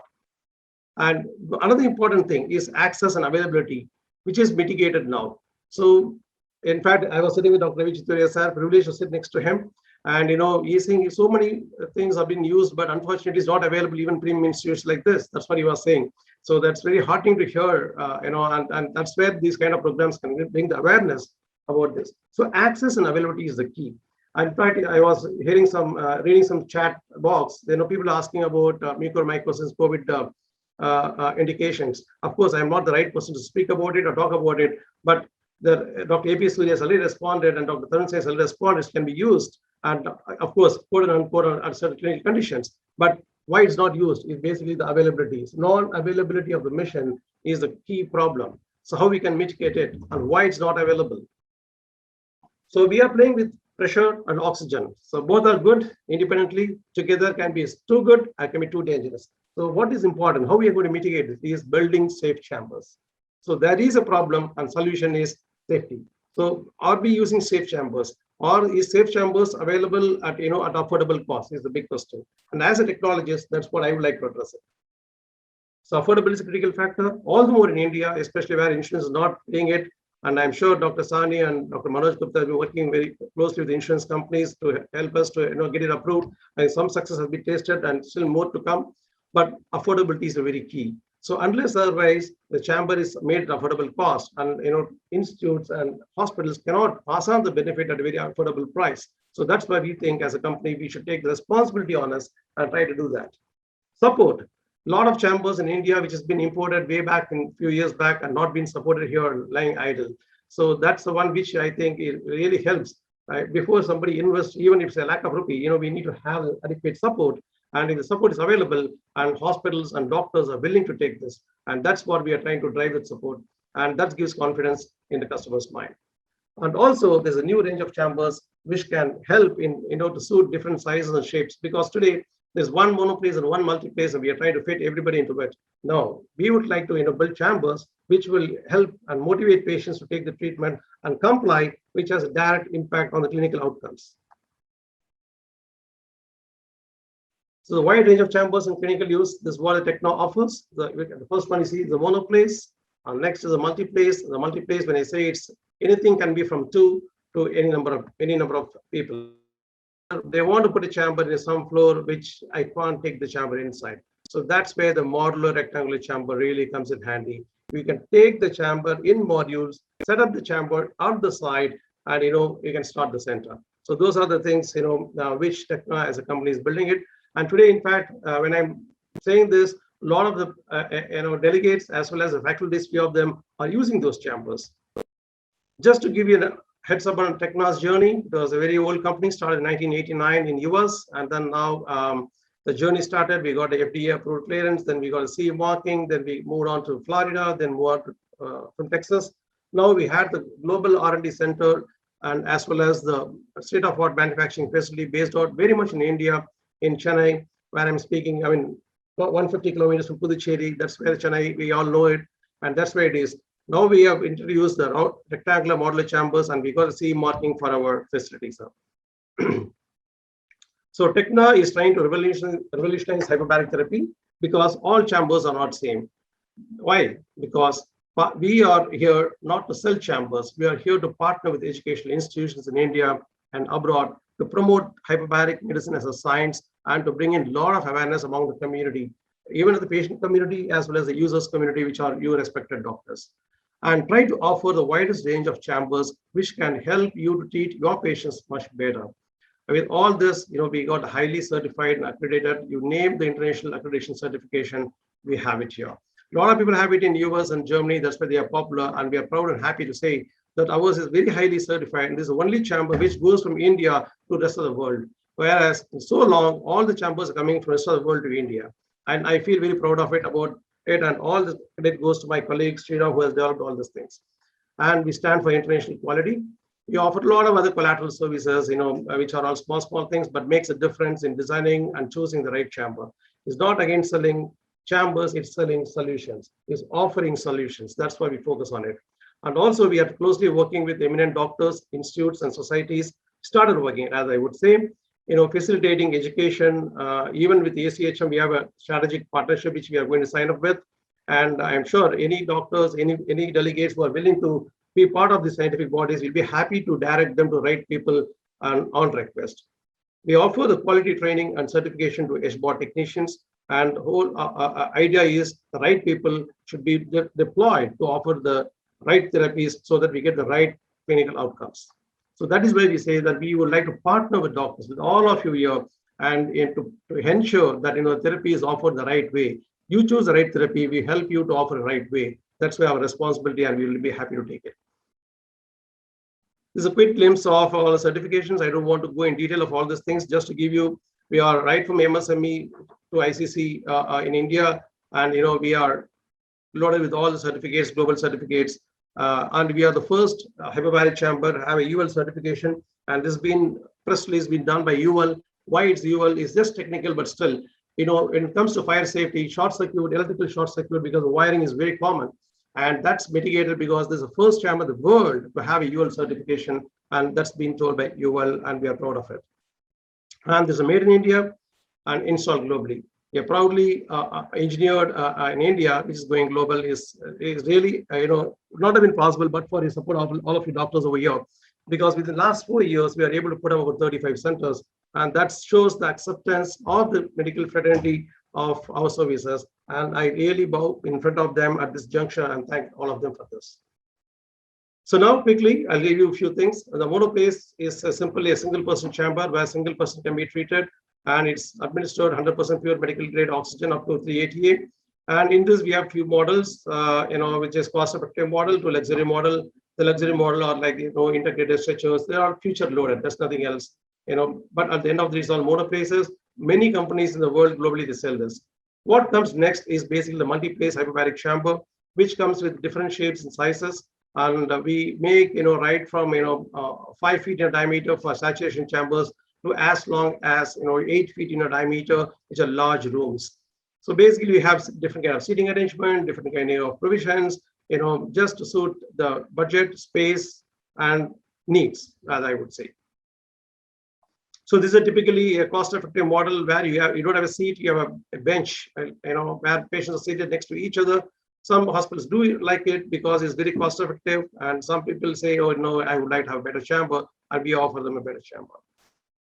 So these are all chambers which are done specifically to tailor-made to treat clinical conditions, which can develop as a normal seat, which can develop as a stretcher as well. So all those things which you can do internally. Yes, of course, it all comes with select cost and the features as features goes up. This is a superior range of multi-place chambers customized for seating options like a luxury sofa, like a lounge. Is like a lounge experience. Patients should be allowed to have it in hyperbaric therapy. They should not be deterring away with claustrophobia and so many things, which doctors like you will agree. So the whole purpose is to give them experience, not a treatment. So that's the whole idea. So very aesthetically designed, and all new designs, plush interiors, so on and so forth. Efficacy remains same. This is what I was talking about. With the permission, I'm using the word revolutionary because the first time in the world, globally, nobody else has it. And Tecna has developed a modular rectangular chamber. So in India, within the launch of 3 years now, in spite of the COVID, we have done about 12 installations in India. And all the installations is not that it's been done now. All these people have been convinced about hyperbaric, but they're not able to install the chambers in their respective hospitals because of the space or navigation access. Now we are able to give them a solution. That's why I said we offer solutions. We don't sell chambers. So now they are happily taking those chambers and we are supporting them. This comes with different configurations and different sizes. You can start as small as a 1 seat, 1 stretcher, and then build up even 20 seats, 20 seats, and so on and so forth as you want. The more important thing is when compared to the fixed grade chambers, this can be added upon. That means you buy a chamber, you can keep adding seats. That means you add seats at very low cost. So this is what is very important. You don't need to put initial capex, and also as the treatment grows, your confidence grows, you can keep on adding chambers at low cost, which will help to offer patients good treatments. So this is what I was telling. This Tecna's modular chambers are CE certified, optimized for patient comfort. And this is how the modular. I just give you an idea about what is a modular. So we make it in small sections, bring it to the site and bolt it. Each chamber comes with multiple bolts. When I say it's in hundreds, and in spite of that, not even 1 milligram of pressure drops. So that's the technology we are talking about, and that's where the whole world is proud of. And many people from abroad is talking to us to make us OEM for them. Of course, this is our pride, and then we'll be happy to offer this everything to India at present point of time, and we are completely loaded with orders for this chamber at this point of time. So this all look like just to give you an idea about to see through how the patients can get seated in a model chamber as was a conventional multi-place chamber. So they sit next to each other. Here they sit in isolation, and we designed this before the COVID period. But COVID, people are loving to have those multi-place chambers in a QB. It's like business class flight. You on the same flight, you reach a destination same time, and the same pilot is taking the flight, but navigating the flight. But you have a special privilege. You sit in a luxury, you have a privacy, you can do whatever you want to. That's how the multi-place rectangular chambers, but of course comes the economy class pricing. That's the advantage. So these are all the things, what is special about it. You have individual temperature control, you have individual lighting systems, you have memory foam seats, and you have a window to, to communicate, and they have mics to communicate, and so on and so forth. All are private. In a multi-place, all are common. So these are all, stretcher mechanism where you can push patients inside comfortably, and with the integrated stretcher, and then wheel them inside, and a lot of convenience added to it.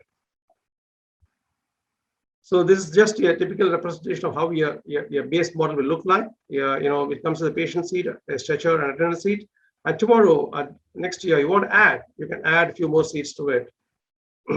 like this. You want to add 2 more seats? Then add 2 more seats to it.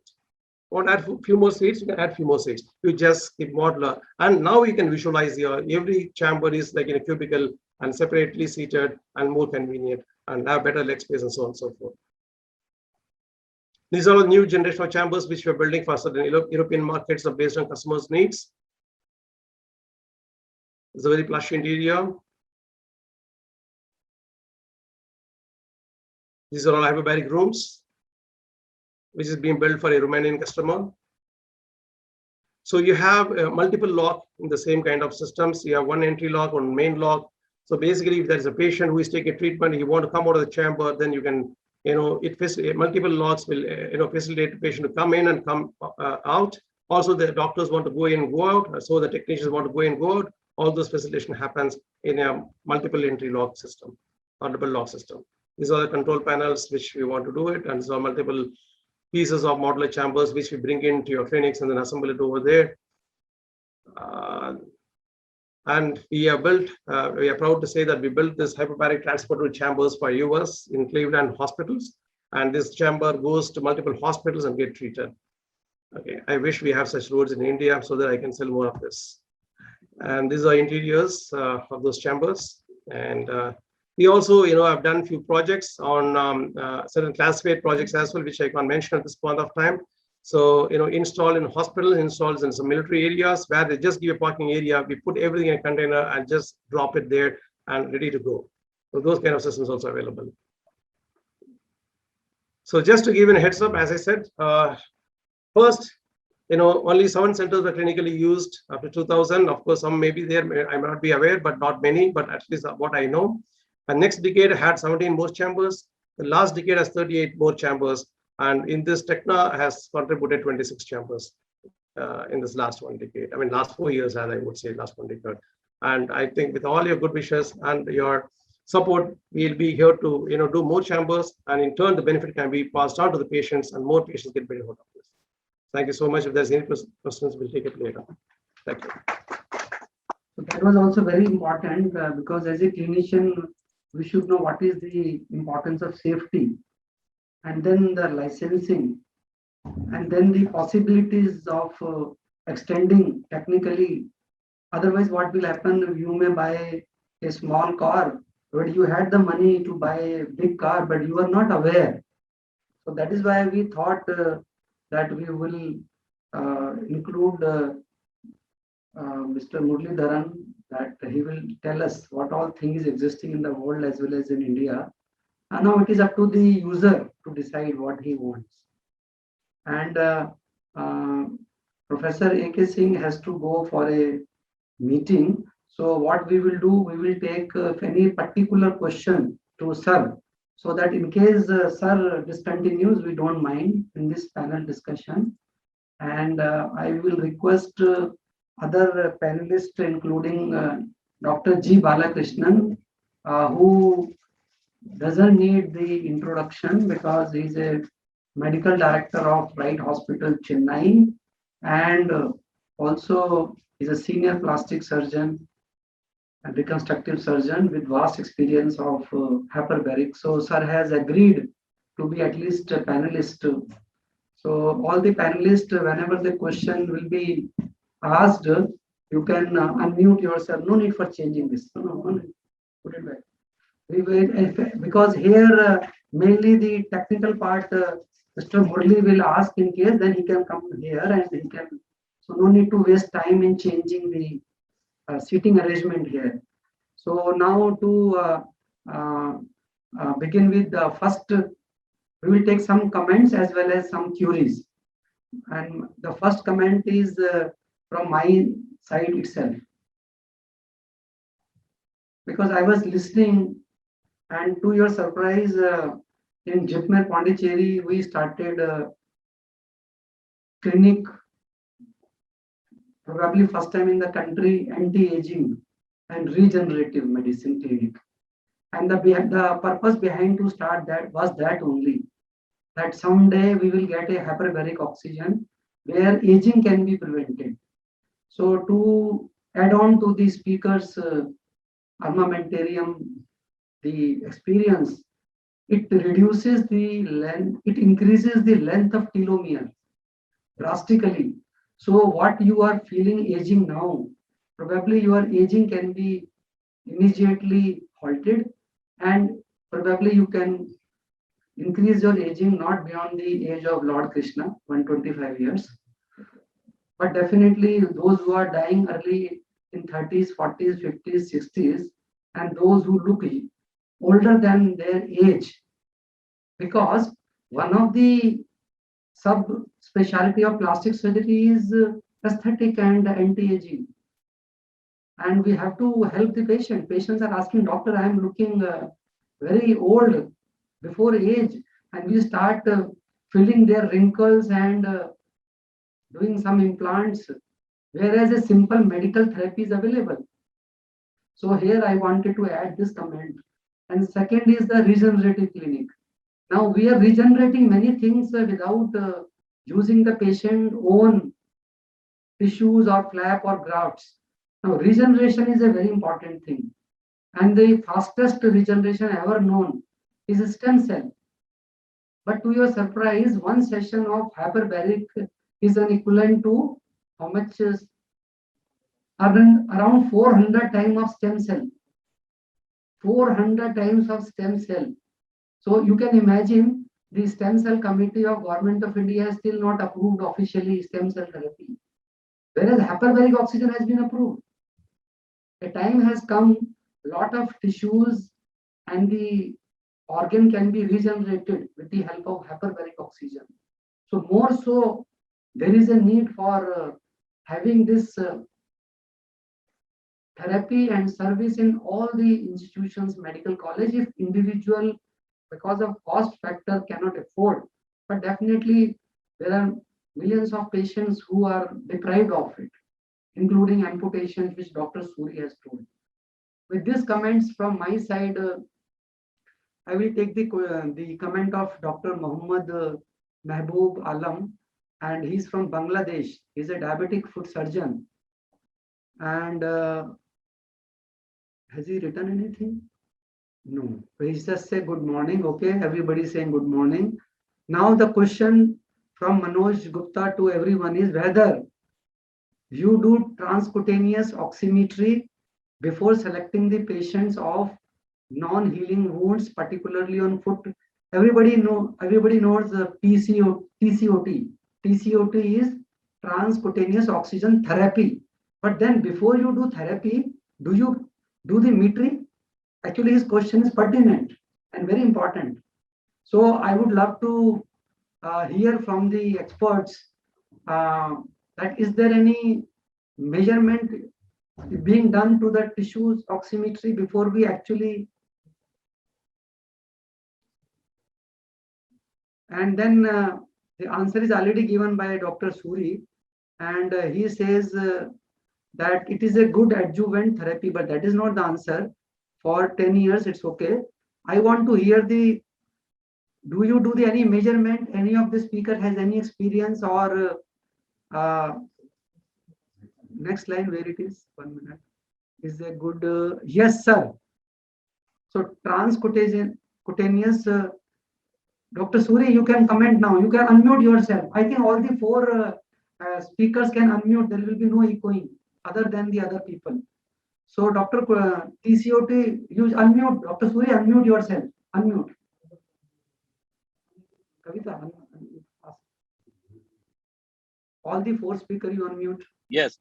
Sir, TCPO2 is very important to do in a non-healing ulcer, because that when we check transcutaneous oxygen concentration at the periphery of the wound should be done before you decide to take the patient for an hyperbaric oxygen therapy for any wound, like a bed sore, necrotizing fasciitis, or any chronic wound like a venous ulcer also. Because any value above the range of 30 millimeter mercury pressure will tell us whether my hyperbaric oxygen therapy will help this patient to heal the wound or not. Because if TCPO2 is very less, that shows then we have to give an oxygen challenge. That's another dilemma of a talk. It's a long talk to do that, how we have to do oxygen challenge and then see whether my TCPO2 is increasing at the periphery of the wound. That will help us to tell us that this patient will be benefited by the hyperbaric oxygen therapy. All ischemic ulcers, I'll say, should be done with TCPO2.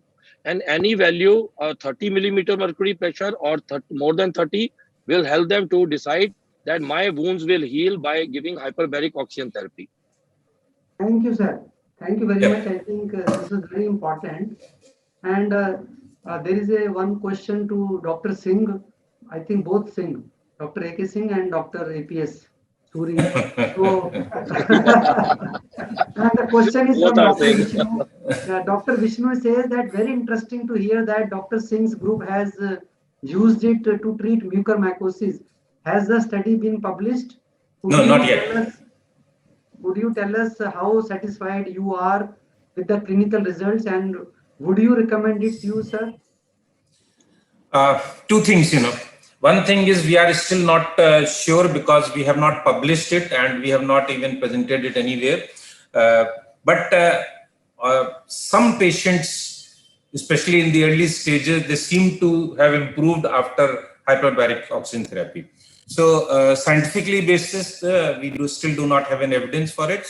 But one thing which I know is that there is no harm in giving this therapy. No side effects as such for giving this therapy. So it can be empirically also tried, people who are willing enough, and that way we'll have more data on and from different centers, more data about hyperbaric oxygen therapy for this thing. Thank you, sir.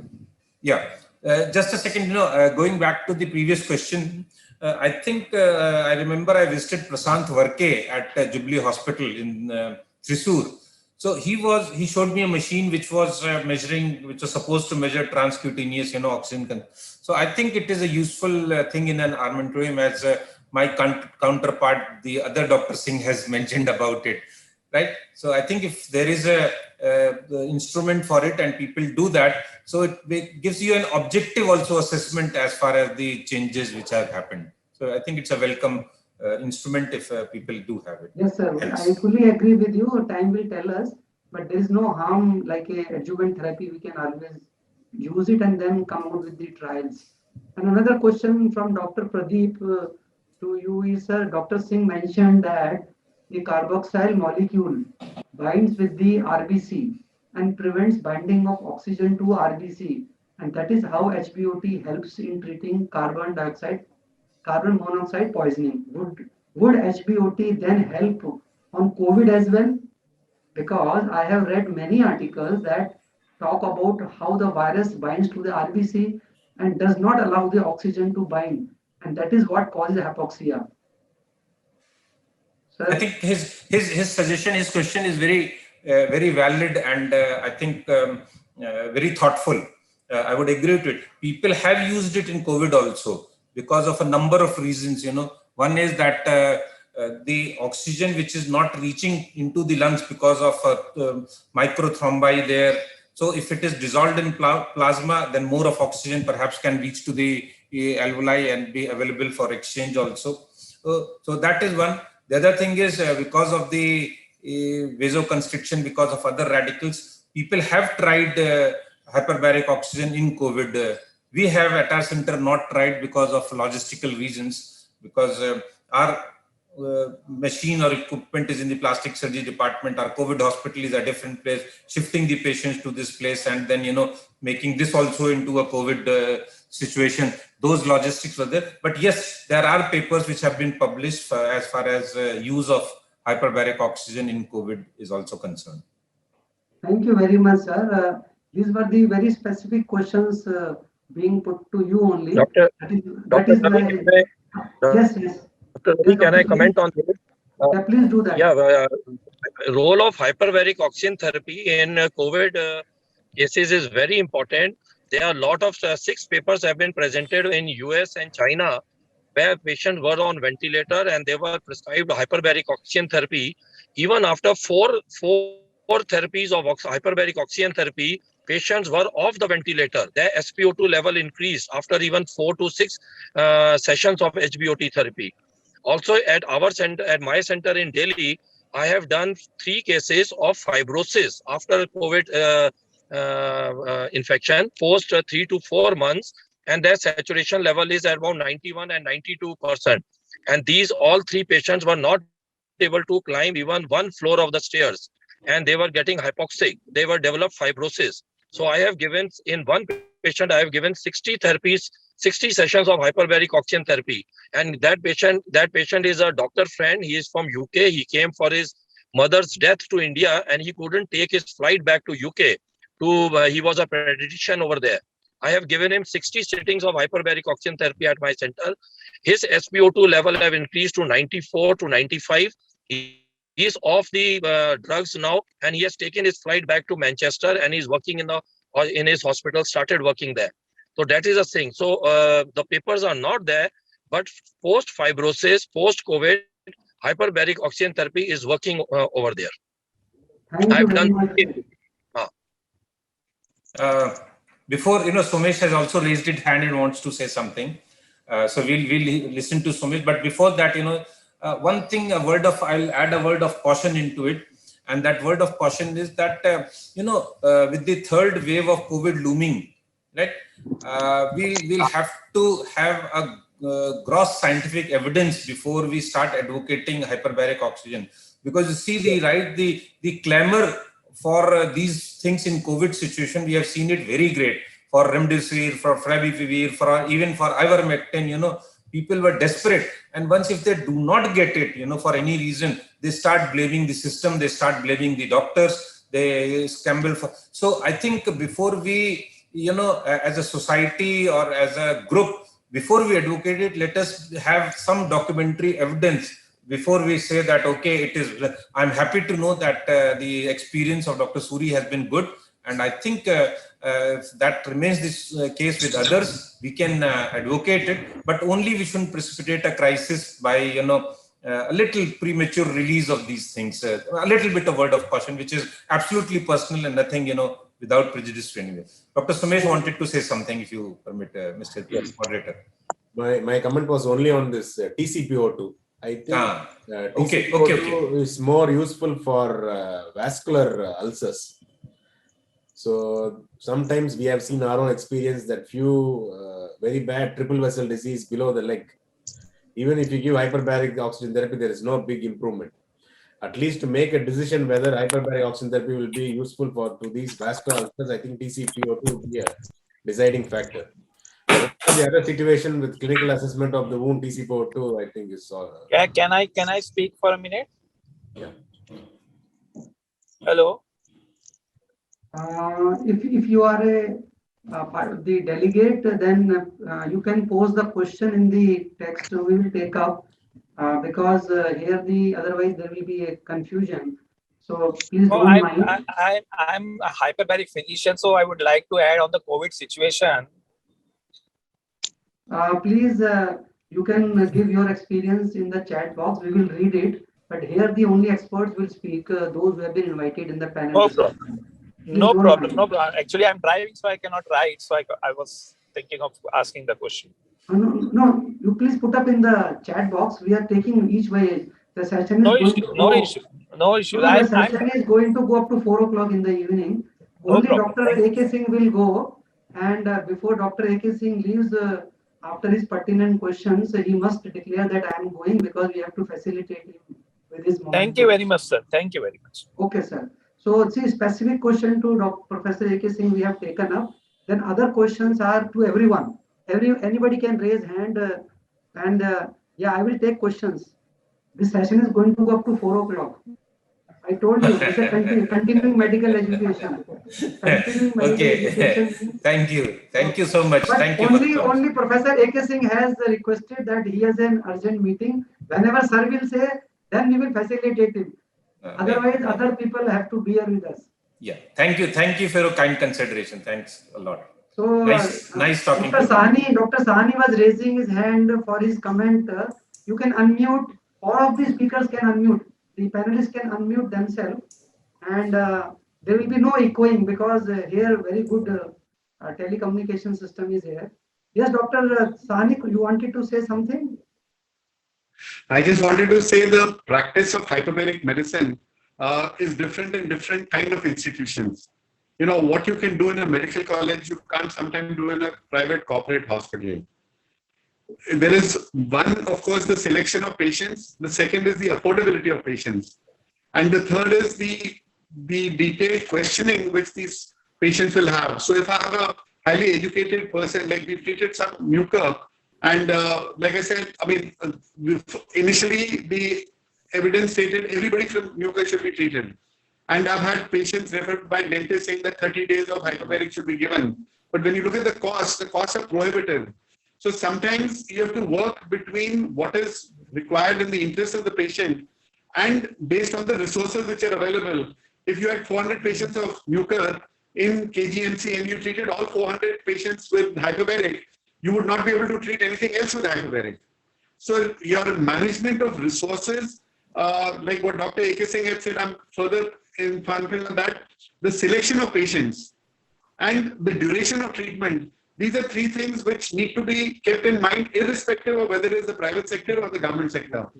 The government sector definitely has an advantage. Medical colleges will have an advantage. We get a lot of data. The patients don't have to pay for it. And a lot of research tools are available. Human resources are available. DMD students, MD students are available. So whenever we are advising hyperbaric, whether it is a transcutaneous oximetry, in the private sector, there's a cost attached to it. In a government medical college, you can do 10 transcutaneouses. So the selection of the patient and the applicability of the tool to use in that particular condition should be very carefully thought out when you're using the resources, irrespective of whether you're in the government or you're in the private sector. Thank you. Thank you very much, sir. Thank you. Now I can see Professor Dr. G. Balakrishnan, sir. Good morning, sir. Going to be good afternoon. And thank you for accepting our invitation of being a panelist. You also have vast experience in Right Hospital. So those 3-4 questions just now we had raised. If you want to comment, otherwise we will go on to the more questions. No, please tell me which question you want me to answer? No, not now, because those are already answered by. No. What my comment is, our experiences for the last 5 years. Okay, with this, what we feel, this is good for the wound healing. To put it in one sentence, it should be an armamentarium for a surgeon or a physician treating the wounds. It should not be thought as a last resort. It should be first in some of the chronic wounds or which wounds are refractory. Am I audible? Yes, sir, we are correctly following you. Okay, so that should be used like that. And number two, you must have seen Dr. Somesh has shown number of cases. These are the cases where we do repeated debridement surgeries. Instead, the hyperbaric therapy has given a short spell of making the wounds to accept the surgical coverage like a grafting or a flap cover. So I will strongly recommend hyperbaric oxygen. There are some few precautions. Everybody is talking about COVID. COVID also, the death is due to the lungs. In hyperbaric oxygen also, it acts through the lung. Then it goes through the blood, increasing the oxygenation. So if we're able to use hyperbaric oxygen in COVID, that'll be excellent. But the problem is, which patient? Now, Dr. Suri has told that he has treated the post-hyperbaric fibrosis. That is fair enough. But is it possible to put an acute patient in hyperbaric? I think that may not be possible. Post-COVID, yes, can try and use it, but we have no experience on that. Whereas rest of the things like electrical burns or major burns, diabetic wounds, venous ulcers, we have a good result with this hyperbaric oxygen. If anybody wants to have anything, and number two, preparation of the patient. Because these patients go for hyperbaric oxygen, their lungs should be healthy. You must understand this, because they should not have any lesion in the lungs. That's why all these cases we preoperatively take a lung X-ray, see that the lungs are clean. Once the lungs are clean, then only we admit them with the HBOT. Similarly, with hyperbaric oxygen, blood level also increases. So you must check his blood sugar before putting them into the chamber. The other one is they should all wear only cotton dresses. They should not have any metal or any pins or even pins in the shirt or anything. It would be dangerous to put them into the hyperbaric chamber. These precautions to be taken care, and then we can actively use this hyperbaric oxygen for the healing of the wound, maybe of any origin, vascular, trauma, burns, or electrical burns. Thank you, Is sir. there any other thing I'm willing to answer? Thank you very much for Thanks. adding on to the. Sorry? And another thing is that Professor A.K. Singh is there, or he has left for the meeting?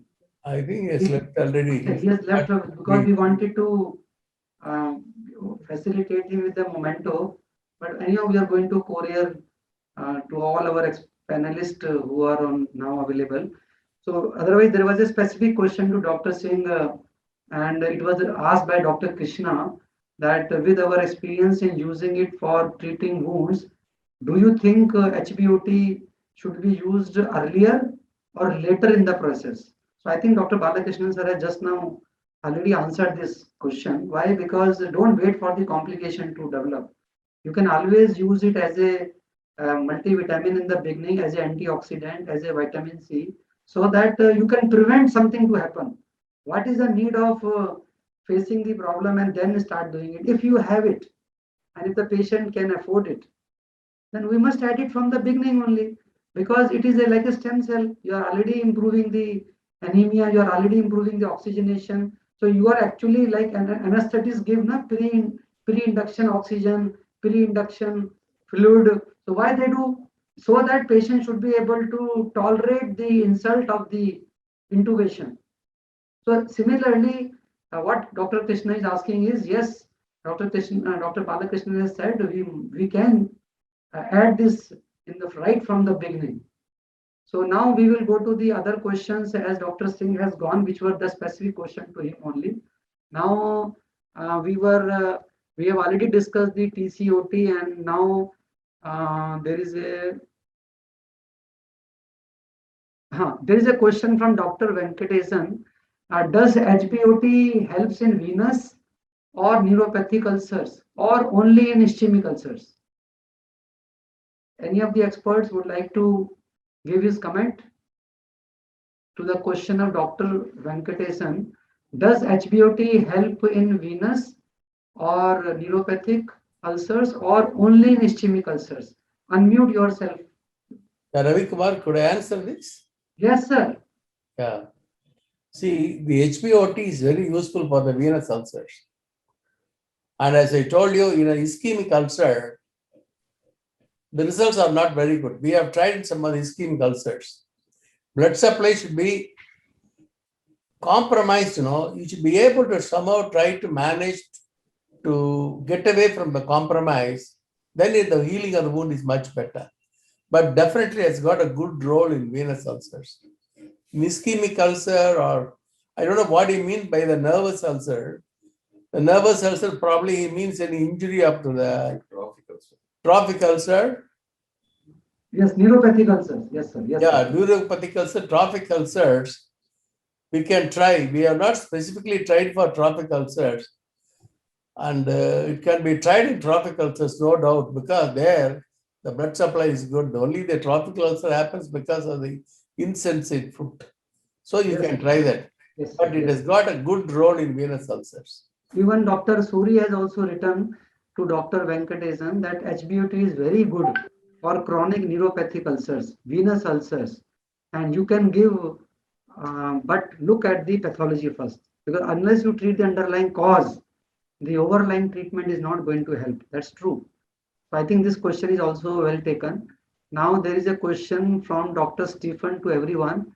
There seems to be a lot of evidence in using HBOT for Wagner grade 3 wounds, similar to FDA clearance. But then why not use it in earlier on the wound healing progress?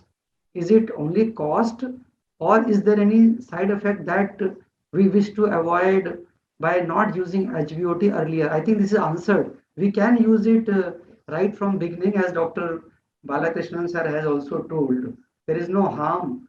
And then Dr. Karthik is telling what is your experience in using it for head injuries and other neurological conditions. Seems like in US, it is gaining prominence as a tool for treating veterans with such injuries. So I think there is enough literature I have myself has read. Yes, it is being used in all the neurological conditions, and in fact, they are saying it prevents Alzheimer and it prevents the aging. And they have seen it in utero and in vitro that the neurons were not dying it and they were becoming less damaging before and after the hyperbaric. So I think yes, there is a role. Then Manoj Gupta is telling more than court compliance. Maximum patients are generally psychologically down. Second is non-availability of treatment facilities and qualified hyperbaric physicians to manage the treatment. Machines are costly, so there is a hesitation in buying equipment. I agree, sir. That is why it is going at the institutions level, not at the individual level like Dr. Suri or Right Hospital. So yes, we understand these are the limitations. And then Dr. Kishore is telling, does it help in reducing edema post-surgery? Yes, already it was told in the lecture. It reduces the edema. Dr. Suri had told. And would that result in a faster discharge? Yes. When you reduce the edema, definitely patient feel normal. Then Dr. Preeti asking, there used to be some theories that HBOT males the tumor progress faster. But how we are seeing more studies showing HBOT helps in treating some cancer and can it be used as a radiosensitizer? Do you think it will gain more prominence as a adjuvant tool in the treating cancer? There are articles on CA breast actually. They are telling if you give in CA breast, some of the tumors are downgraded. So I don't know because since this is maybe a preliminary idea and preliminary experience. So I don't think this our panelists will be able to take this question. It is of a more of a research. Very interesting to hear that Dr. Vishnu saying that Dr. Singh group has used this already. We have taken. Then Dr. Joanna Chris saying, does it help in reducing edema? Yes, already covered. Then Manoj Gupta, I read article by Feldimore published in 2003, also Nobel Prize winner article from Japan. Post-radiation complication is now part of treatment. Radio sensitization will big game. Yes, we agree with you. Hyperbaric with the hypothermia is now a new trend coming up. Hypothermia with hyperbaric therapy.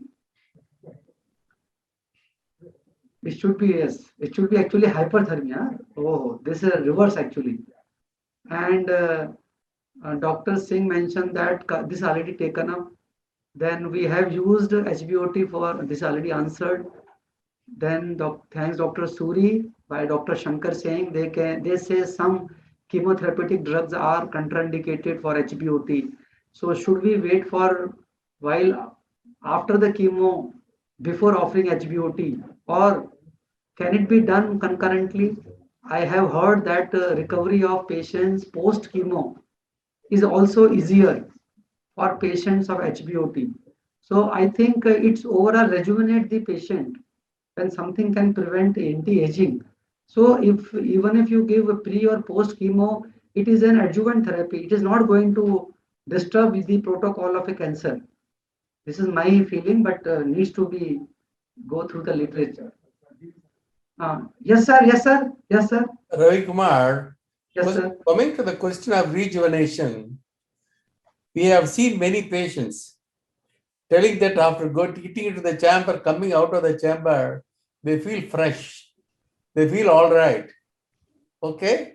It's not Yes, nothing to do with the ulcer. Mentally, they are a little better. Yes, And sir. I was told there are other foreign countries like Japan and America, there are spas, HBOT spas, where people go in and then have the oxygen, then come out and go to the office. to make them refresh and then go. This is a point to be taken care of. Yes, sir, I agree with you. Even Dr. Tarun will agree with this, that rejuvenation. Dr. Tarun, what do you say? And also, there is in the complications or side effects, it is mentioned patient feel fatigue. So one place the tissue is regenerating, but patient is feeling fatigue, and the reason is the HBOT is working at mitochondria level. So your mitochondria is working 5 times more.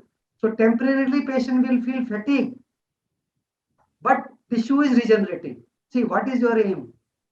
To rejuvenate the feeling or rejuvenate the tissue? Feeling is not important.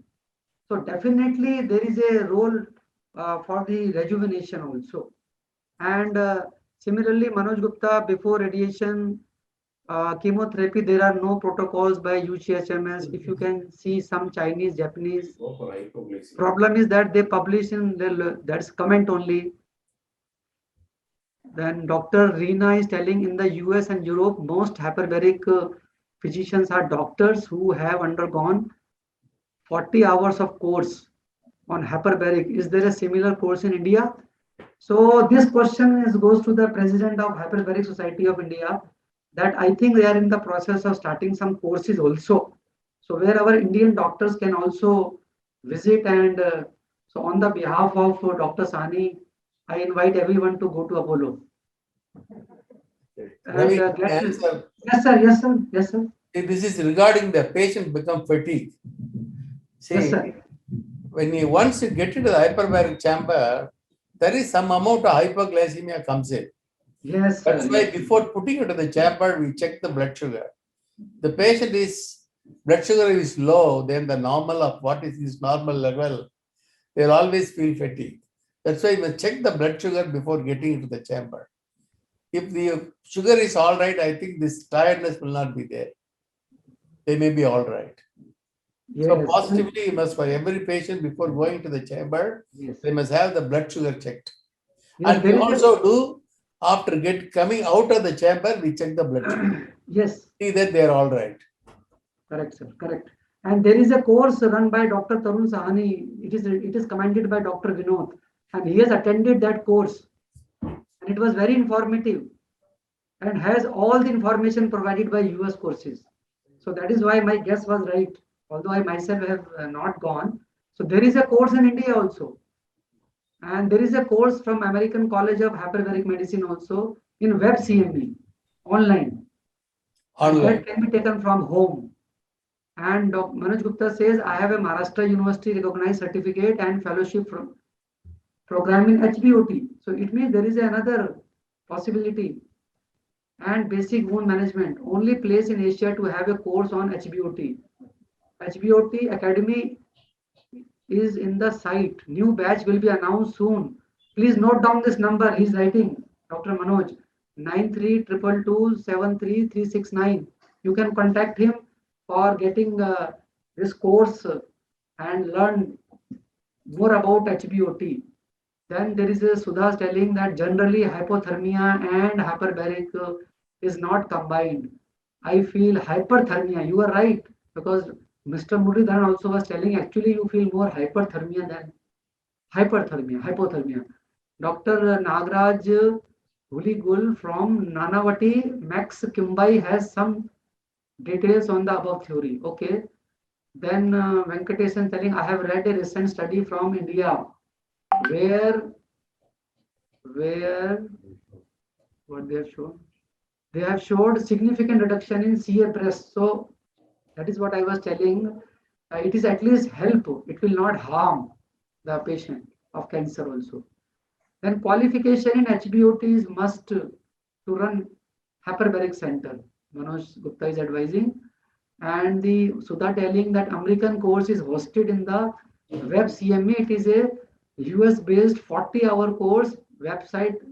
Thank you, Madam Sudha. You have giving this information to all of us. And those who are interested to learn more about HBOT can learn. And A.P.S. Suri technician is also important, very important.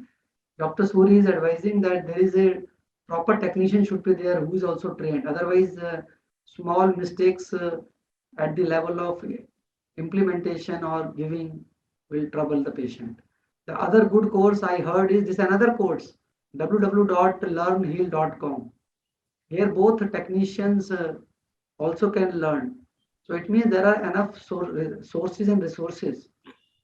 And Dr. Chanda telling when you use it for grafts and flaps, should we use it before the surgery and then continue after the surgery? It is like a delay. Why you do delay of a flap? To improve the blood supply. So as Dr. Balakrishnan has told, why don't you have a in between and come out with your publications and result that how many flaps or graft fails if you give pre-operatively, then actually they are failing and then giving post-operatively. So I agree that there is no harm if the patient agrees and can afford. And as per my knowledge, both are recognized. Okay, if university course is available, better to get it done officially. It is better to listen to questions for everyone knowledge. Very good. It would be good to have a database of the courses offered. So that I give suggestion to Dr. Sahani, President, that he can have a data where all the courses can be mentioned so that everybody is aware at one platform, because this is a society, a alone society, and it doesn't give a license to practice. Today, most of the courses even available in India is online. My course is part online and part contact. Exam is conducted. Dr. Manoj Gupta is telling. This is information. Dr. Sudha, please share your contact number, asking her. Then Chris is telling, yes, in the US, we need to take a 40-hour course, and it will be good to understand how to combine HBOT with chemo. Then Dr. Sahni, there is a need to understand the qualifying a course. Does not mean a license to practice. That's correct. The president is telling this caution that just qualifying a course does not mean that you have got a license. Like Dr. Suri has got an American board certified license in hyperbaric oxygen. You see, when you use word a driving license and you say driving training, there is a difference. You may have a training but not license. You may have a license but you have not trained. First have both together. Have a license also and get a training also. Then you are a perfectly called as a true hyperbaric oxygen consultant. Very correct. Put a point. Yes, sir. Yes, sir. Please do that. See, the hyperbaric oxygen is a technique. It is not like one to be read in the medicine and surgery to come back and do. It should be done under supervision of a medical professional. And we have trained persons like our physiotherapist. We have trained him to do the hyperbaric oxygen treatment. And then the only point is the technician who deals with the patient must interrogate with the patient in between. How that is a possibility is there. There is a mic, he can speak to the patient to know about the welfare of the patient. That's how you can manage the patient when the patient is in the chamber. And we also have a TV for the patient to enjoy and forget about lying alone in the bed. And then again, this doctors, it need not be done by the doctors. It should be done by a technician who should be trained. So it should be done under medical professional cover. It should be done. Yes, sir. And also, Dr. VR is pointing out that other indications are also there, like chronic pain, fibromyalgia, interstitial cystitis, bladder pain syndrome, A.P.S. So definitely it helps in the tissue internally and externally. And that is correct actually. And stem cells also, yes, we have already discussed. Techna contact details. So Techna contact details, Mr. Muralidharan, Techna contact details, you can put it in the chat box now, only type it so that, or you can speak your mobile number. Please, because he might not be that person now. So you can put it in the chat box yourself from your mobile. So people are interested in learning more about hyperbaric. And also Dr.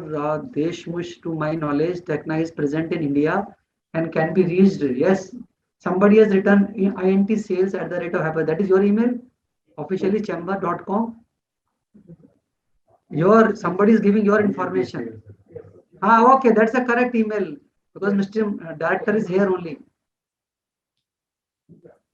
Okay, I think most of the things we have covered, and now we will go to the last part of the program of facilitation of our Dr. Shijna is our exam going PG, and she may get a question on hyperbaric oxygen therapy. So before she answer that question, she would like to clarify doubt now only. You please come here and ask the question to your teachers. Sir, my question is, sir, if can we use it in pediatric patients, sir? And if so, what are the precautions we have to take? Are we using it with wounds or in cancer patients or chronic wounds, something like in a pediatric patient? Because all the photos are of adult patients, sir. Is there any contraindication, relative contraindication? I think cooperation is very important with the attendant, with the mother, because you need like when you do a CT or MRI of a child, the mother has to accompany. So you need a attendant chamber also. So, somebody is saying yes. Dr. Sumesh, yes. Yes, sir. We had a pediatric burns. So both mother and the child went into the chamber together. I didn't add that slide. Maybe in my future presentation, I'll add that slide. So child going alone in the chamber until the child is mature enough, I don't think. Maybe 10 years and plus is okay. Less than that, I think we send the parent along with the child inside the chamber. So they are cooperative. They go inside, they watch their channels and they are happy. There's no contraindication. Okay, with this, we are concluding and starting the next part of the program. That is the facilitation of speakers. And if you have any more questions, then you can always email to us. That email was mentioned in the registration. Sir, I have a comment. Dr. Ravi, can I make a comment? Oh, you don't want to get facilitated? Okay, please tell. Dr. Ravi? Yes, sir. Yes, sir. Yes. Regarding the point when you were mentioning, actually, I was driving to my center that time, regarding the license. This is very important for all delegates who are listening to this webinar conference, that licensing for HBOT is very important. One should always, before taking the chamber, you should always talk with your, because we know Dr. Tarun is running a course, but there's no licensing authority in India like that. So when you talk to the companies, talk to them that how to get the license, whether I am qualified for that license or not. Also, training for the technicians. So a lot of these hyperbaric oxygen companies, they train your staff very well, because a lot of time trainers, they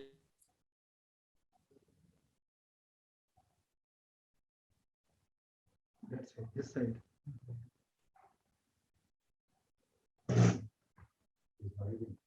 No, now he has come to this side. pneumothorax, because a single case of pneumothorax a patient has got, that is total or contraindicated to take the patient in the hyperbaric chamber. You will literally get into a soup with that. And also, this is very important. So when you know the course, you know the theory of hyperbaric oxygen therapy, and you want to know the contraindication, what patients I can take, what patients I cannot take. Low ejection fraction patient, like a patient with CKD on dialysis, he's come with an ejection fraction of 25, 30, 20%. You cannot take those patients. So that's why training for the technician and training for the doctors is also very important. Like you take the patient for diabetic wound or a chronic wound with an ejection fraction of 25 to 30, the patient will immediately get dyspneic. Within 5 minutes, he gets dyspneic inside the chamber. So this type of technical training is very important for the doctor who's taking the chamber, and also for the staff. Perfect. Thank you so much. Perfect, because any technology which you are using, it is not microvascular technology where the residents are using even the loop, and there is no need for license for microvascular training or laser. But this technology, because it is a a preliminary phase in India, till it becomes so common like a bread and butter, we need to have a license because unknowingly we will harm. You are perfectly right. And I was mentioning that as you are American board certified hyperbaric therapist, everybody, and this is the onus of the onus goes to the supplier because the user may not be knowing this fact. And like robotic surgery, we have a robotic surgery in JIPMER. Now, machine does not mean anything. We need to have a license. Qualified license is very important. So I think this point is well taken, Dr. Suri, and we will start this now program of. Ravi, can I put up a point? My point. Yes, sir. Dr. Yes. Suri, now, as such, there is no licensing for hyperbaric HBOT machine. Now, if you go and ask for a license, this will lead to, we will be running behind our health department. See, this is done under the supervision of a medical professional who is a qualified doctor, and the technician may run it. We always train our technician to do the job. If you go and put a case of license into this, then you will be running behind the fellows, and these fellows will come and charge you. All of you know how to get a license and how get caught in this license. Very important. This is also a you want to practical point. teach doctors, teach doctors, that is different story. It is between us. A doctor can teach another doctor. But maintaining a chamber, the I think person we can take this point to APSI meeting and committee that APSI should take a consensus. Not necessary. For license. It's all complicating the issue. All of us are running now HBOT chambers. We are all safe because we know what is what. And we take a patient not with pneumothorax and hyperbaric oxygen. That's why I said you must have an X-ray. There is no lesion in the lung. Then only he must be taken into the chamber. Even if you find a small cavity, I never make the fellow go to have the HBOT. So let us not bring in all these licenses from our end. When it comes from the government, I will fight that there's no need for license. Okay, ask for license. Yes, that's going to be we are going to bring headache to our own. Well, already the India is lagging behind in the implementation of hyperbaric, and this license business may delay it. But the point of Dr. Suri is well taken that a common man, illiterate, they understand license part. The person may not be knowing anything, but he has a license. Whereas there is a person who knows better than the licensed person. We are unnecessarily educating the patient. Ask for a license. So let us. It comes to you. Gray zone. The belief that I am going to treat him. When I am going to treat him, I will tell him this is what you have to undergo. Yes. The safety precautions I will undertake. Why should I go and get a license from the government who does not know anything? Then you will go and sitting and wasting your time in the secretariat or the health department. So let us not ask for a license. Let us continue like among the plastic surgeons, I will take your words. Training a center by Suri has got a training center. It's good. He should train doctors. He should not train technicians. That's the best thing he can do. Train the doctor. Let him have his own technician to look after the machine and the patient. Not to ask for a license and get into the loop of the government. That's, I think, you are bringing headache to the profession. Yes, No, sir, you are mistaken. I'm not talking about the license from the government. I'm saying license or certification for the doctor. The doctor who's doing the chamber. Who is going to give the certificate? He needs to be certified from any board, like American board. There's a board in Singapore. There's a board in Indian Association of Hyperbaric Society of India, like that. I'm not talking about the license from Indian government. I don't know. You are mistaken, sir.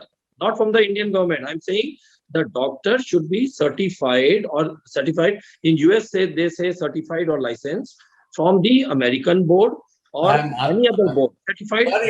Sorry to interrupt you. I am already certifying a surgeon. I got a certificate for doing my surgery or my practice, and I know very well what is hyperbaric oxygen. I will use it to my patients, and I also am telling you, I am not going sitting for 1.5 hours in the chamber to treat the patient. I will teach my technician how to do it, what precautions he must take care, and fortunately or unfortunately, there is no alarm in the machine. That's so anything. That's okay, sir. You are right. You are right. Then you have to train your technicians. Your technicians are that's there what- who are sitting 1.5 hours with the That's machine. not that. I will always train my technician to talk or interact with the patient every 15 minutes or 20 minutes. So Yes. you know very well the patient is all right. Then all these things you go and ask for license, you got in a wicket. That is going to Okay, be so really we will take it yes, this as we will continue. We are practicing doctors. We have because a doctor certificate. sir, I was using it hyperbaric oxygen in 1995. 1995. Yes, When I was doing my MCH. that's And right. with Dr. Antia and Dr. Davar and and they used to send me with the patient to Navy Hospital where the hyperbaric chamber was there. So there was no license, but that organization, that in center itself is using it because they know everything. Like Dr. Balakrishnan know each and everything. Yes, Now, absolutely. he takes the Absolutely. responsibility that the particular, like Dr. Suri takes the Yes. responsibility in his center. So at individual level, maybe this could be a risky, but when it going to the institutional level or a large, big hospital centers, probably those people who are using it or bringing this machine, they're confident. Yeah, know. confident. Number two, there is no radiation involved. If the radiation is there, you have to get a license. In hyperbaric, there is no radiation. So not bother about it. Let us continue to do this. Let us not put our energy into getting a license. Those who can afford it, they can go license. Those who cannot, because already it is If you costly. are able to conduct a hyperbaric chamber, better do it. If you don't want to do that, let's stop it. Okay, sir. Okay. Yes, that's all. There is no. Now I would like to do the felicitation Yes. of speakers. I request our head of the department, Dr. Devi Prasad Mahapatra, to felicitate Dr. A.K. Singh by showing this memento, and it will be a courier to him. I think he has left for the meeting, and also his citation.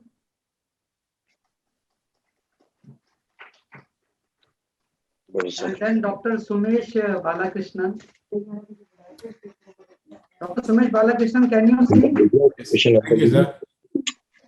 And your citation also, we will be couriering you, sir. Personally. And for President of Hyperbaric Society, Dr. Tarun Sahani, we will send it, sir, courier it.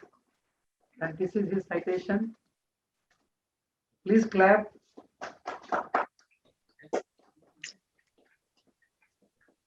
And Dr. Suri. Thank you, sir. Thank you so much. Thank you, sir. And I hope you are sending the certificate for our resident also. Yes, Dr. Anand is there. He has brought the certificate, sir. Anand Suri. Oh, thank you, sir. And then finally, the senior most plastic surgeon and the Yes. Professor Balakrishnan, sir. Thank you for all the guidance and the. Thank you. Thank you very much, Ravi. Thank you. And finally, the director of Techna, who came out with a lot of safety and licensing issues and registration. Please have it here. He can take physically. And now we will do the distribution of certificates to the participants who are physically available. Dr. Shijna can come. I see both Techna director and HOD both. You also go. Please give the participation certificate, and those who are joining virtually, they will be emailing. We will be emailing your e-certificates. No, not a problem. Photo take out. Photo. Wait, Shishna, wait. Then Dr. Nishad, second year NCH. Then we have a senior pharmacist who he was interested in hyperbaric. From Jipmar.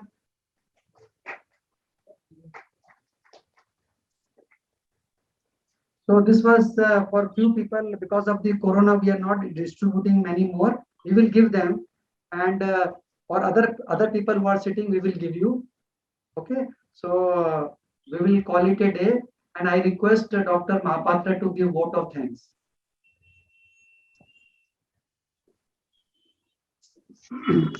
Thank you very much, sir. So Department of Plastic Surgery is very proud to conduct this CME in association with Hyperbaric Society of India and Indian Podiatry Association, along with Association of Plastic and Reconstructive Surgeons of Orissa. So this CME is being telecasted, as Dr. Ravi Chittoria told in the beginning. It is being telecasted all over the country as well as the many countries around the world.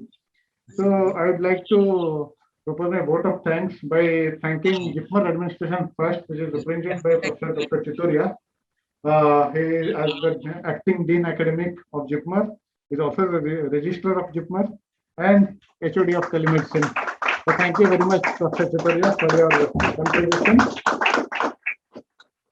We would like to thank our extremely knowledgeable panelist, Professor Dr. A.K. Singh, who is the Vice Chancellor of Atal Bihari Vajpayee University, Dr. Tarun Sahni, President of Hyperbaric Society of India, Dr. Somesh Balakrishnan, Consultant in Wright Hospital, Professor Dr. A.P.S. Suri, President of Indian Podiatry Association, and Professor Dr. G. Balakrishnan, who is the Director of Wright Hospital, and Mr. Muralidharan, who are the chief speakers of the day and contributed to the CME by providing us with this information and knowledge about hyperbaric oxygen therapy. I'd also like to thank Mr. Sridharan, who is the Managing Director of Puneet Meditech, and other members of his team, Mr. Yogesh, and our other staff and members of Department of Plastic Surgery and Telemedicine. Thank you very much, all of you, for your contribution. And we are really proud of all the participants who have stayed so long, online and offline, to attend this program and gather from us. And we thank you all again for this nice session, and hope you enjoyed it a lot. Thank you very much. Thank you very much. With this, I will conclude, and thank you once again to all of you.